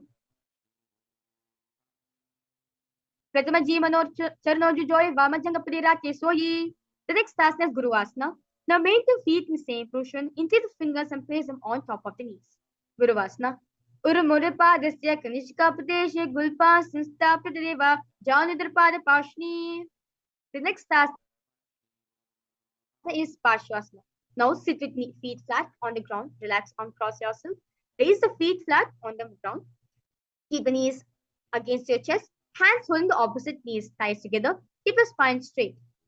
Now continue to engage in the Kechira Mudra by pressing your tongue against the roof of the mouth, gaze at the third eye. Parshvasana. Padadle Bhoma Nidhaya Jani Urasi Nidhaya Viparita Hastabhyam. The next asana is Bodha Shokasana. Now from a seated position, place feet flat on the mat. Wrap the arms around the legs and hold in the opposite wrist. Place the chin on the Place the chin on knees, gaze at the nose. Bodha Shokasana. दोवु पगतले भूपर गरे कोरमाइले ऐसे करे. The next asana is Korakatasana. Now remain in legs in same position. Place the arms under the knees and holding opposite elbows. Yes, again. Korakatasana. Dovu hadva barilyave goda niche le taharave. The next asana is Sumatiyasana. Continue the remaining same position. Bring your right foot over the left foot heel tosses. Toes pointed up, gaze the navel. Visualize Maharishi Sumati in your inner space. मूलद्वारि धरति परिताने दावा पग परितच पद आने. The next asana is Dandasana. Now extend the feet out straight in front of you. Raise the arms straight above the head. Fingers interlace. Interlace the fingers. Wrist pointed outwards. Engage in all three bandhas. Gaze at the nose. Dandasana. Danda Padma Bharadvaja Veeravajja Samanitu. The next asana is Arambhasana. Now exhale. Hold the big toes with the middle fingers. Chest forward and down to the knees. Now engage in Nadi Shodhana Pranayama, where you inhale through left nostril, exhale through right. Arambhasana. Dovu Pagamilave. The next asana is Vidokasana. Now sit with legs straight in front of you. Extend knees slightly up. One hand distant between the heels. Now bring the shoulders down. Wrap the hands around the legs. Hold the soles of the feet. Gaze at the third eye. Vidokasana. Pratame bhesi dovu pava pasari kachika urdhako purdodhare. Now relax yourself. Uncross. Relax yourself. Raise yourself up. The next asana is Jalandhari Pavasana. Now, as you remain in the same position, place the chin, mouth, nose on the heels. Extend the hand below the legs, keeping the elbows together on the ground along with the fingers, palms facing upwards, gaze at the nose. Jalandhari Pavasana. Dovu edi meliki di chahat pasari pulichibuka nasika tadi gobodhari. The next asana is Ardha Paschimottanasana. Now uncross yourself from the Jalandhari Pavasana. Bring the legs in front of you. Now lift one foot behind the neck, lean forward and down as you do in Paschimottanasana. Urdhva Paschimottanasana. Paschimitan Sankritva Ekam Padam Griva Ritva Dishtete. The next asana is Anantasana. Now remain in the same position. Lay on the back. Lay down your back. Let your left hand hold the right foot from the top. Straighten the body. Now add your prana moving. Your breathing is moving from the Mooladhara Chakra to your Sahasrara Chakra. Gaze at it. Anantasana. Uttana Shaini Ekam Payam Devayam Vinyasya. The next asana is Ankushasana. Now from Anantasana, rest on the elbows of holding the foot. Concentrate on the Pratyahara Kumbhaka. Gaze at the nose. Uttana Shaiti Ekam Payam Devayam Kurvan. The next asana is Drishasana. Lie down on the back, knees, bring the knees to the chest, and circle it back in the past arms. Roll to your left and your right.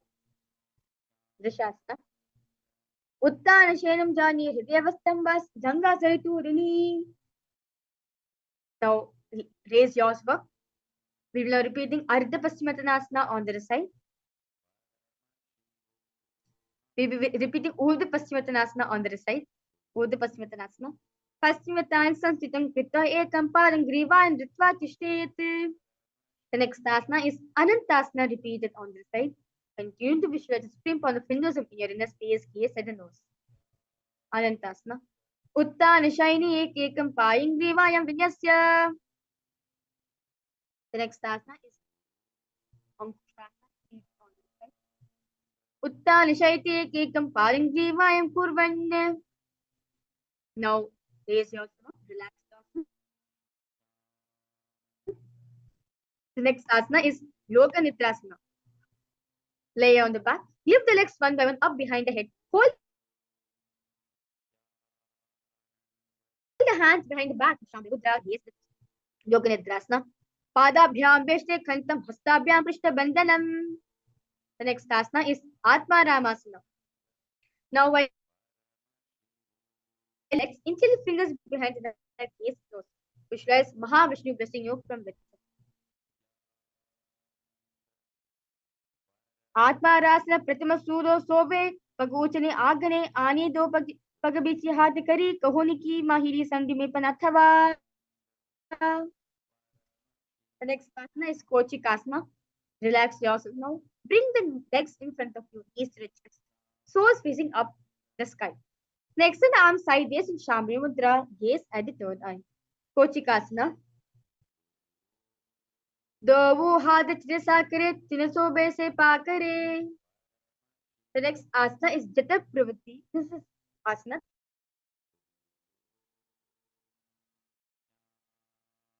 This is Dahananda and all the participants, all the viewers watching on live on YouTube also.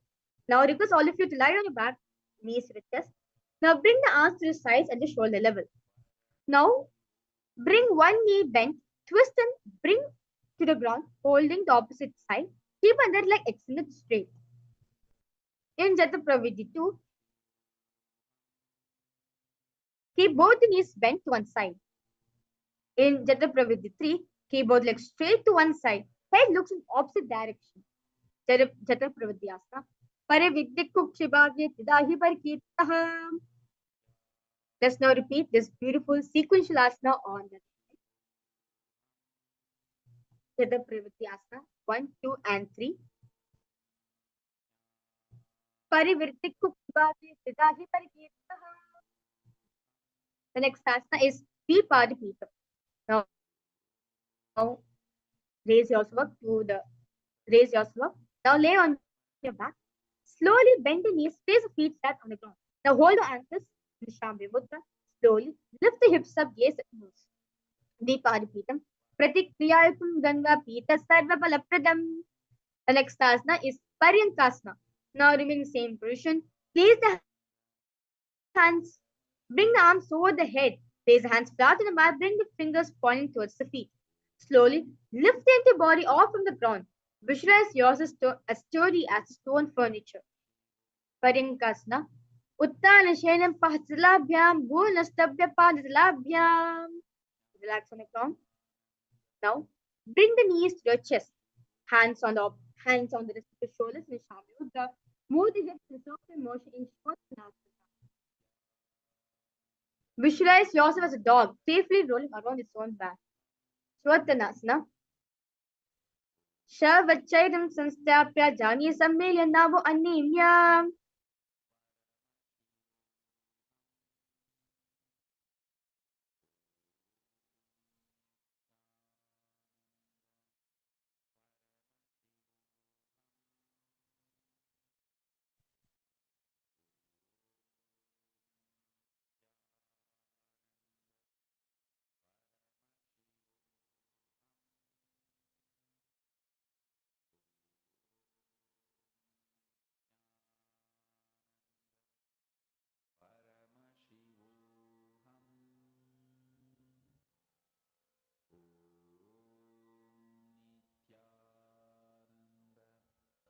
Paramashivoham.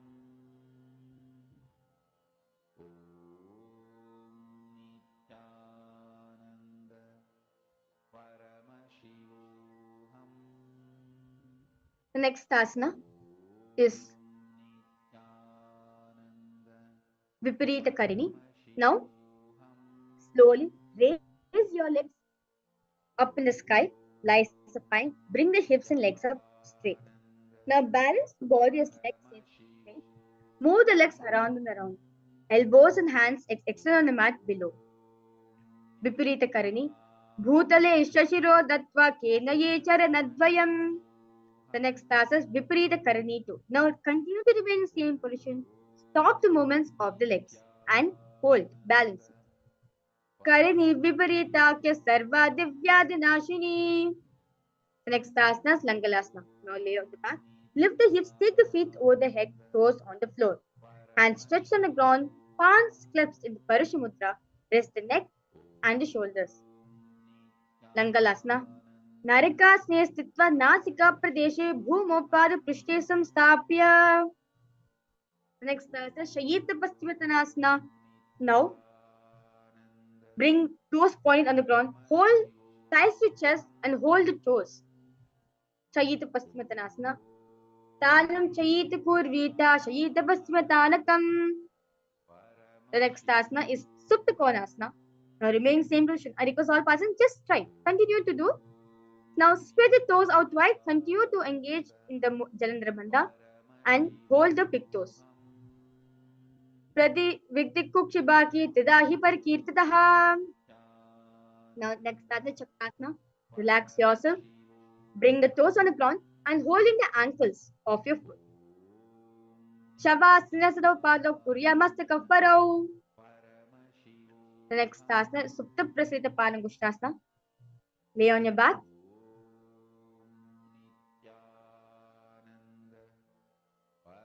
Lay on the back, keep the legs vertical. Hold the big toes in the Prana Mudra and slowly stretch your legs out wide. Supta Prasita Palangushtasana. Uttana Padam Ground Chamcha Marichim Veera Bhadrakam. The next asana is Supta Palangushtasana. Now bring the legs back together straight in front of you. Continue to hold the big toes in the Pranamudra, index and ring finger. With your middle finger and your index finger. Sorry. Uttana Padam Crown Chamcha Marichim Veera Bhadrakam. Now from Supta Palangushtasana, slowly move the legs into Padmasana position. Lay on the back, relax yourself in Matsyasana.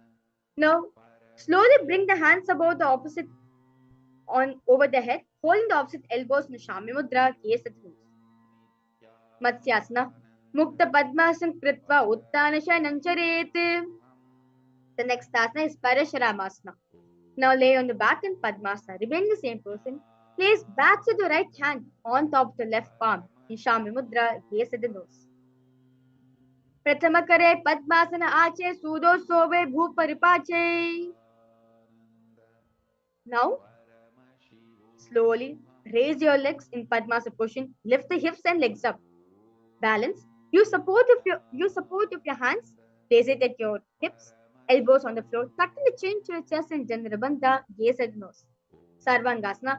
Adha Vaksheta Sankshepat. Sarvangasara Muttamam. Now relax yourself on the ground. Relax. Uncross your feet and now place one foot on the opposite thigh. And lift the other knee towards the head in the Vrishchikasana. Now slowly extend the both arms straight and hook fingers forward, gaze at the third eye. Visualize yourself as a scorpion. Prathama Sayana Sudo Sisha Kesaki Sandhi Sudakhe. Let's now repeat the Vrishchikasana on the other side. Continue to visualize yourself as a scorpion.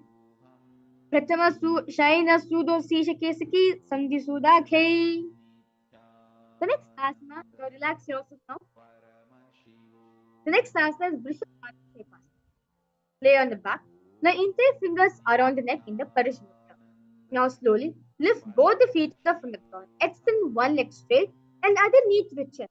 Alternate extending and raising the knee again and again. This is similar to the crunches, the bicycle crunches.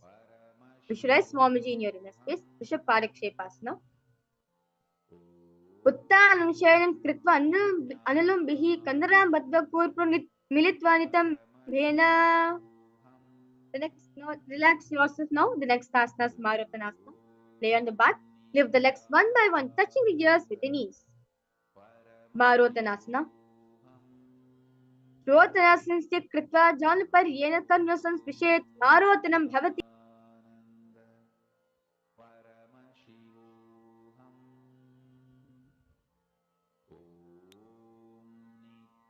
Now lay on the back. Now place soles of the feet flat on the ground. Stand up, then sit back down. Visualize yourself as a wolf as you do like this again and again. Stand up, sit back down, and repeating it again and again. Vrikasana. Atta Uttana Shayanam Kritta Padala Abhyam Bhumim Dito Tishte Vrikasanam Bhavati. We will be entering in the first karana of the Dritya Vinyasa Krama.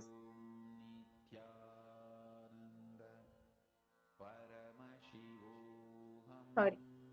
The next, yes, sorry for that. The next asana is Utthasana. Now lay on your back. Quickly throw the legs above the head. Complete the rollover, finishing in the prone position, and repeating this again and again. Luthasana. Uttanam Shainam Pado Shilyango Bhumastapayitva. The next, now lay on your belly with toes extended in Sanatasana, hands on the ground by the shoulders. Now contract your lips, making a sound like a flute, inhaling while whistling while inhaling. Visualize yourself as a chariot, carrying warriors into a battle for dharma on your chariot back. Saratasana. Jujub Shainam Krita Nabhyam Bhumanadhaya Stamvatstabyam Bhunstabya Oshtanilimya Venusum Kriti Tushnet Saratasanam Bhavati. The next asana is Dehal Yulanganasana. The place falls on a mat in plank position. Jump the legs forward and back between the arms and repeating this again and again. Dehal Yulanganasana. Hastadvam Bhadva Tan Madhya Charnadvayam Udaneva Bahini Atanayet. The next asana is Jatyasana. Now bring yourself to a standing position. Bend forward, place the hands on the mat. Walk front and back. Visualize yourself as a wise 60-year-old elephant. Jatyasana. Atta Jatyasana Vakshe Yene Jatismaro Bhavend. We will be entering. Now raise yourself to standing position. We will be entering in the first karana of this beautiful sequence, which is the Lolitika Karanam.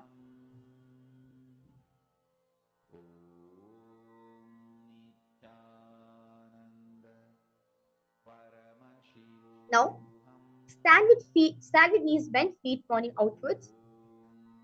Bend the elbows and keep the hands flat as if keep hands at the chest level. Now shift and move the arms across the body and bring it back to the center. Tilt the head back, open the chest up wide towards the sky, move the head in all directions. The Loliti Karana. Experience yourself in oneness with Paramashiva.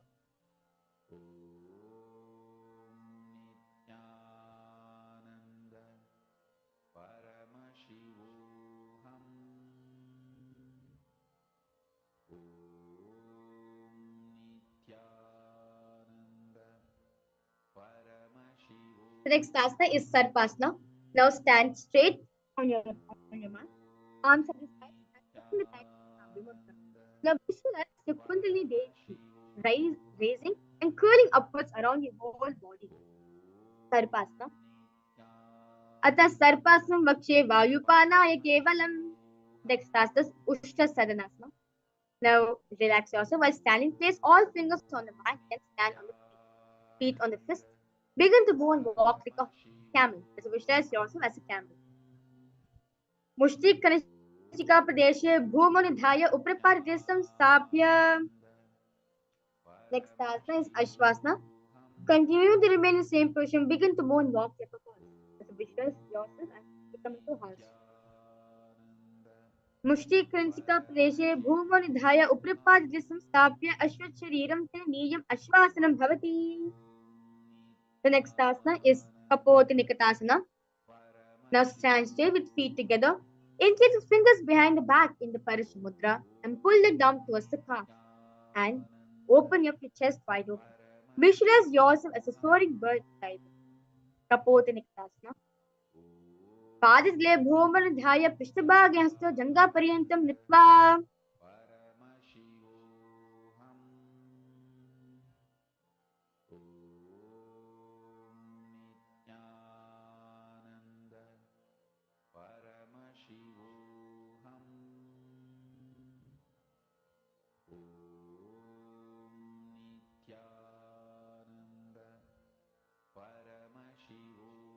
We will be entering into the next beautiful Karanam, which is the Tala Pushpatam Karanam. Now, bring your stand tall. Vipasika in Namaskara Mudra.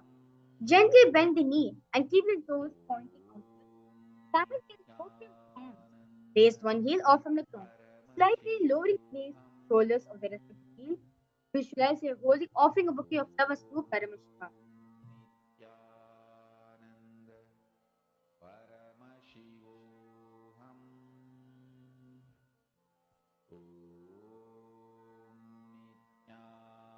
Relax yourself, stand tall. Now, bring the palms to the form of a horn of a rhinoceros in Asana. Visualize yourself as a rhinoceros, gaze at the nose. निजसर्तमस्मान् कृत्वा पादलभ्यो भूनष्टभ्य उत्तिष्ठेत् खड्गासनं भवति. Now stand straight. We were now doing a very interesting asana, which is the Uttanottanam. For this asana, weights are optional for the all participants. If you have weights, you can use for this asana. Have weights are optional for this asana. Now, sit down as low as you can to the ground and stand up. Do like this again and again. Gaze to the nose, visualize Swamiji in your inner space. Uttanottanam. Punah punah uttatavyam asitattvam it uttanottanam bhavati. The next asana is Musalasana. Stand straight, raise arms over the head and jump repeatedly as you visualize yourself as a maze. Saram sthita urdham bahu nayet baram baram udaram kritva nayet. The next asana is Uchirshaka.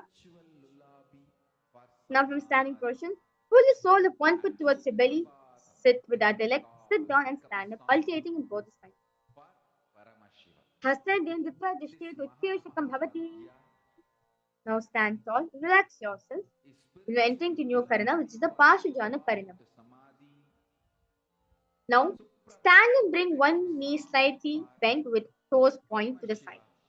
Bend and lift the opposite knee towards the chest, pointing the toes downwards. Now, keep the arms holding the knee with the hand pointing outwards and close into a fist. Now, let the opposite hand hang down on top of the thigh, wrist twisted and make sure the fingers are pointed towards the center of the body in Pashujana Parinam. Wake up song for Paramashiva in me. For Paramashiva to manifest. The next asana. With this one The next asana is Brahman Tandavasana. chant this Mahavagya.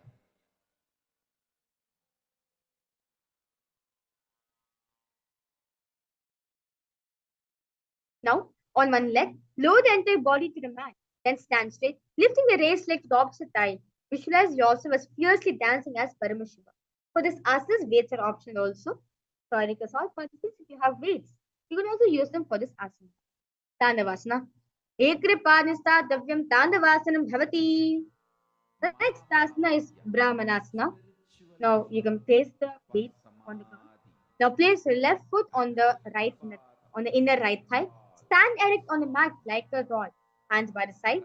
Visualize Lord Brahma blessing you from the Brahmanasana vakshi kritva brahmano bhavet. The next asana is Garudasana 3. Visualize yourself as Garuda. Stand tall. Wrap the left leg over and around the right knee. Tuck the left toes on the other side of the right calf. Simultaneously cross the left arm below the right and bring the palms together in Namaskara Mudra. Garudasana 3. Uttana Purma Pitesya Sinhim Garudamem. The next asana is Ekapadasana. Now stand straight on the right leg, left foot on the opposite thigh, hands relaxed by the knees. Ekapadasana. Daksha Ghimbam Padasya Jangho Parinidhaya Cha. Now relax yourself, relax the feet. Now standing your right leg, hold the big toes of the left foot, straighten out to the side. Or rotate your body quickly on the standing leg. Eken Hastendandarupasya Ekasya Padasya Dhitva. The next asana is Trivikramasana. Now bring the left foot behind leg, stand tall, alternate between sitting and standing. Visualize Mahavishnu from your inner space. Trivikramasana. Grivayam parisastapya statavyam utatavyam Trivikramasana bhavati.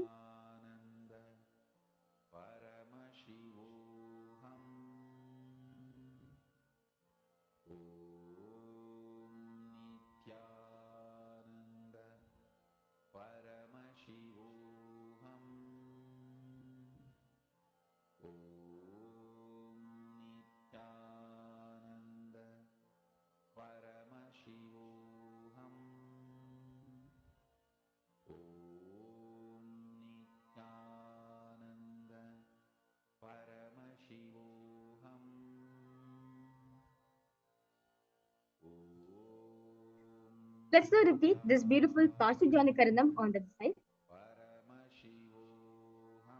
As very beautifully Swamiji says, let us become, let only Paramashiva exist. Let no other identity be separate from Paramashiva. Let him alone exist.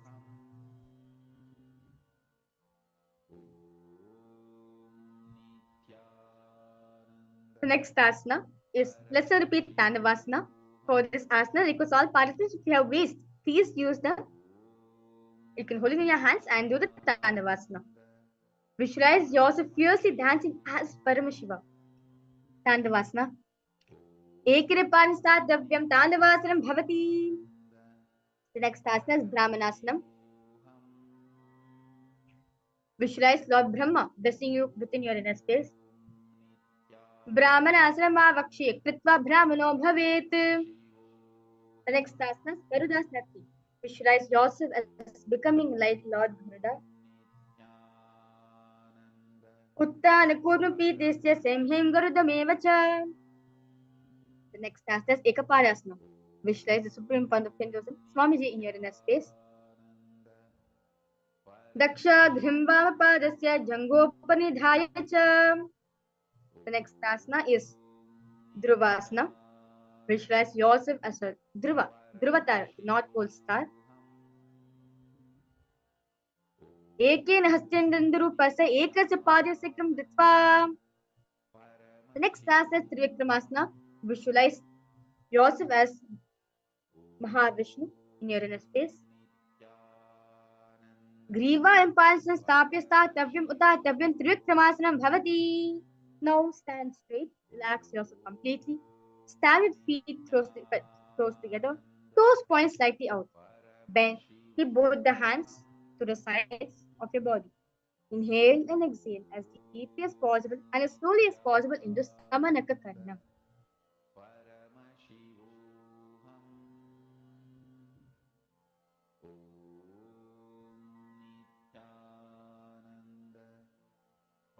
The next asana is Gorak Anjali Asana.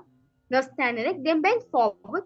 Bring both the hands underneath the knees. Make a finger lock in the Parasamudra. Now sit in squatting position. Let the finger lock touch the navel. Visualize yourself as sage Goraknatha. Pratham hi hoye bahuri niche puri hove.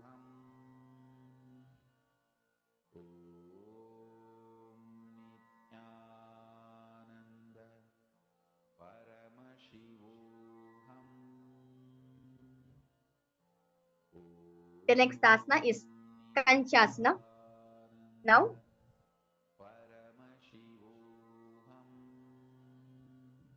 insert the hands between the thighs and the calves, then wrap it around behind the body. Squat down. Hold the hands behind. Keep the chest upright. Kanchasana. Uru madhyat hasto nivashya nitambam ditva. The next asana is Bhairuvasana. Now bring the feet together, sit in squatting posture. Hold the hands at the back and sit upright. Gaze at the navel. Visualize the Bhagavan Kala Bhairava in your inner space. Bhairuvasana. Do pagagi taliki mahili kormilave panapanigutu madhuvese. Now squat all the way down to the ground. Keep your feet together, toes apart in Varahasana. Bring your elbows up close to the head and palms joint over the back, facing downward in Anjali Mudra. Gaze at the nose. Visualize the boar avatar of Mahavishnu in your Varahasana. Pagatli mahilu kormilave panapa in dobese. The next asana is Vipratasana. Now heels touching. Bring your hips to the same level as your knees. Let your fingertips touch the mat in front of you. Vipratasana. Atta Uttana asanani pashti dvasam stitva nitambam jal pradesh aniya tishtet. The next asana is Hakasana. Place hands on the mat with fingers wide. Now place your knees on back of the arms. Eyes fallen down. Slowly lift your legs from the ground. Visualize yourself as a crow. Hastabhyam Bhamanastabhya Janadvam Navo Samya Jango Runisam Stapit Ishtet Bakasanam Bhavati. Now relax yourself.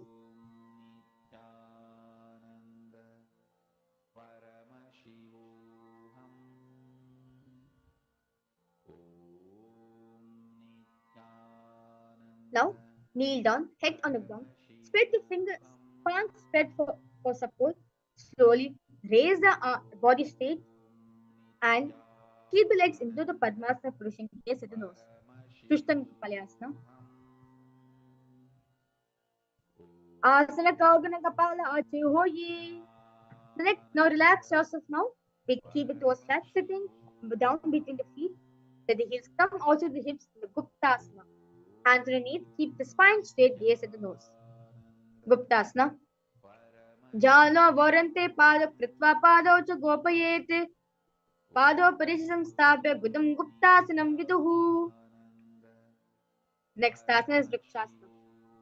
Now, hands on the ground, spread the fingers wide, slowly lift the body up straight. This is the handstand position. That requires all participants, try your best, give it a try.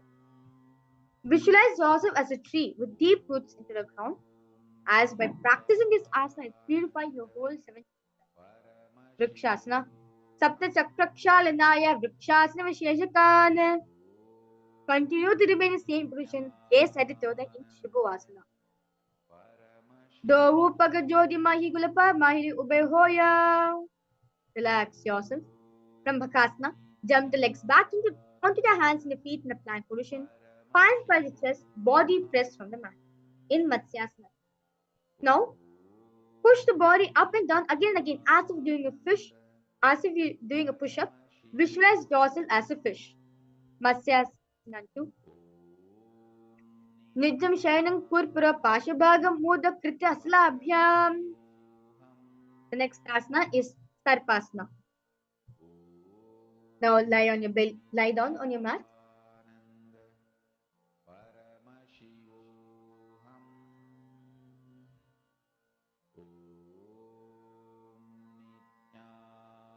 Now hands on the hips, extend the legs jointly, toes pointed.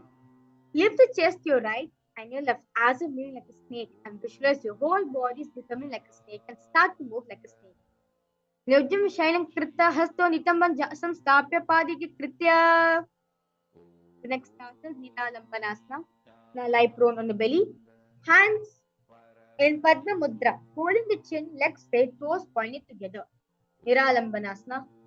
Karabhyam Pankajam Kritva Tishte Kurprayashutihi Mukhamandamanam Nichya Niralambanasana.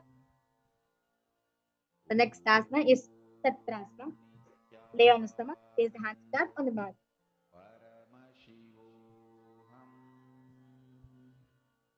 Now, straighten the arms and bend the knees. Bring the feet towards the upper back. Lift the head and the chest. Feel yourself become like an umbrella. Chatrasana. Adyasana stitva hastalabhyam bhul nashtabhya nuyat chatrasana bhavati. Now sit on the knees with top of the feet on the ground. Bring the butt onto the heels in Vajrasana. Stretch the arms in front of you, palms facing downwards in Pavamudra. Place the forehead on the mat, gaze at the nose. Vajrasana. Idanim garbhininaam yogabhyasayata lughu yuka prashavalabhaya prochute praktane. Now raise yourself into Gajasana, the mountain position. Alternate striking the ground with the hands as you visualize yourself soft as a ram. Shasana. Gajasana samstho ekekam bahum bhumurtariyet neshasanam bhavati. The next path is Gajasana. Now from Gajasana, lift the legs into the air and slowly bring the forehead to the ground. And do like this again and again. Gajasana sito padadagayam mantrika niskritya masakina bhumim sprishet ajasanam bhavati. Now, relax yourself, sit on your heels, keep the legs together in Dhanantarasana. Now, inside the fingers around the toes. First, pull the feet towards the cranium, then place the hands on respective knees. Keep the spine straight, gaze to the nose. Dhanantarasana. Purabha Vidi Parihadiki Kakasesho Panashara Modi Taga Kakalyagri Medulagave. The next part is Angamotana. Now increase the fingers strengthen behind you in the Shambhutra. Stretch the arms forward to the side. Give a massage to various different joints and muscles. Angamotana.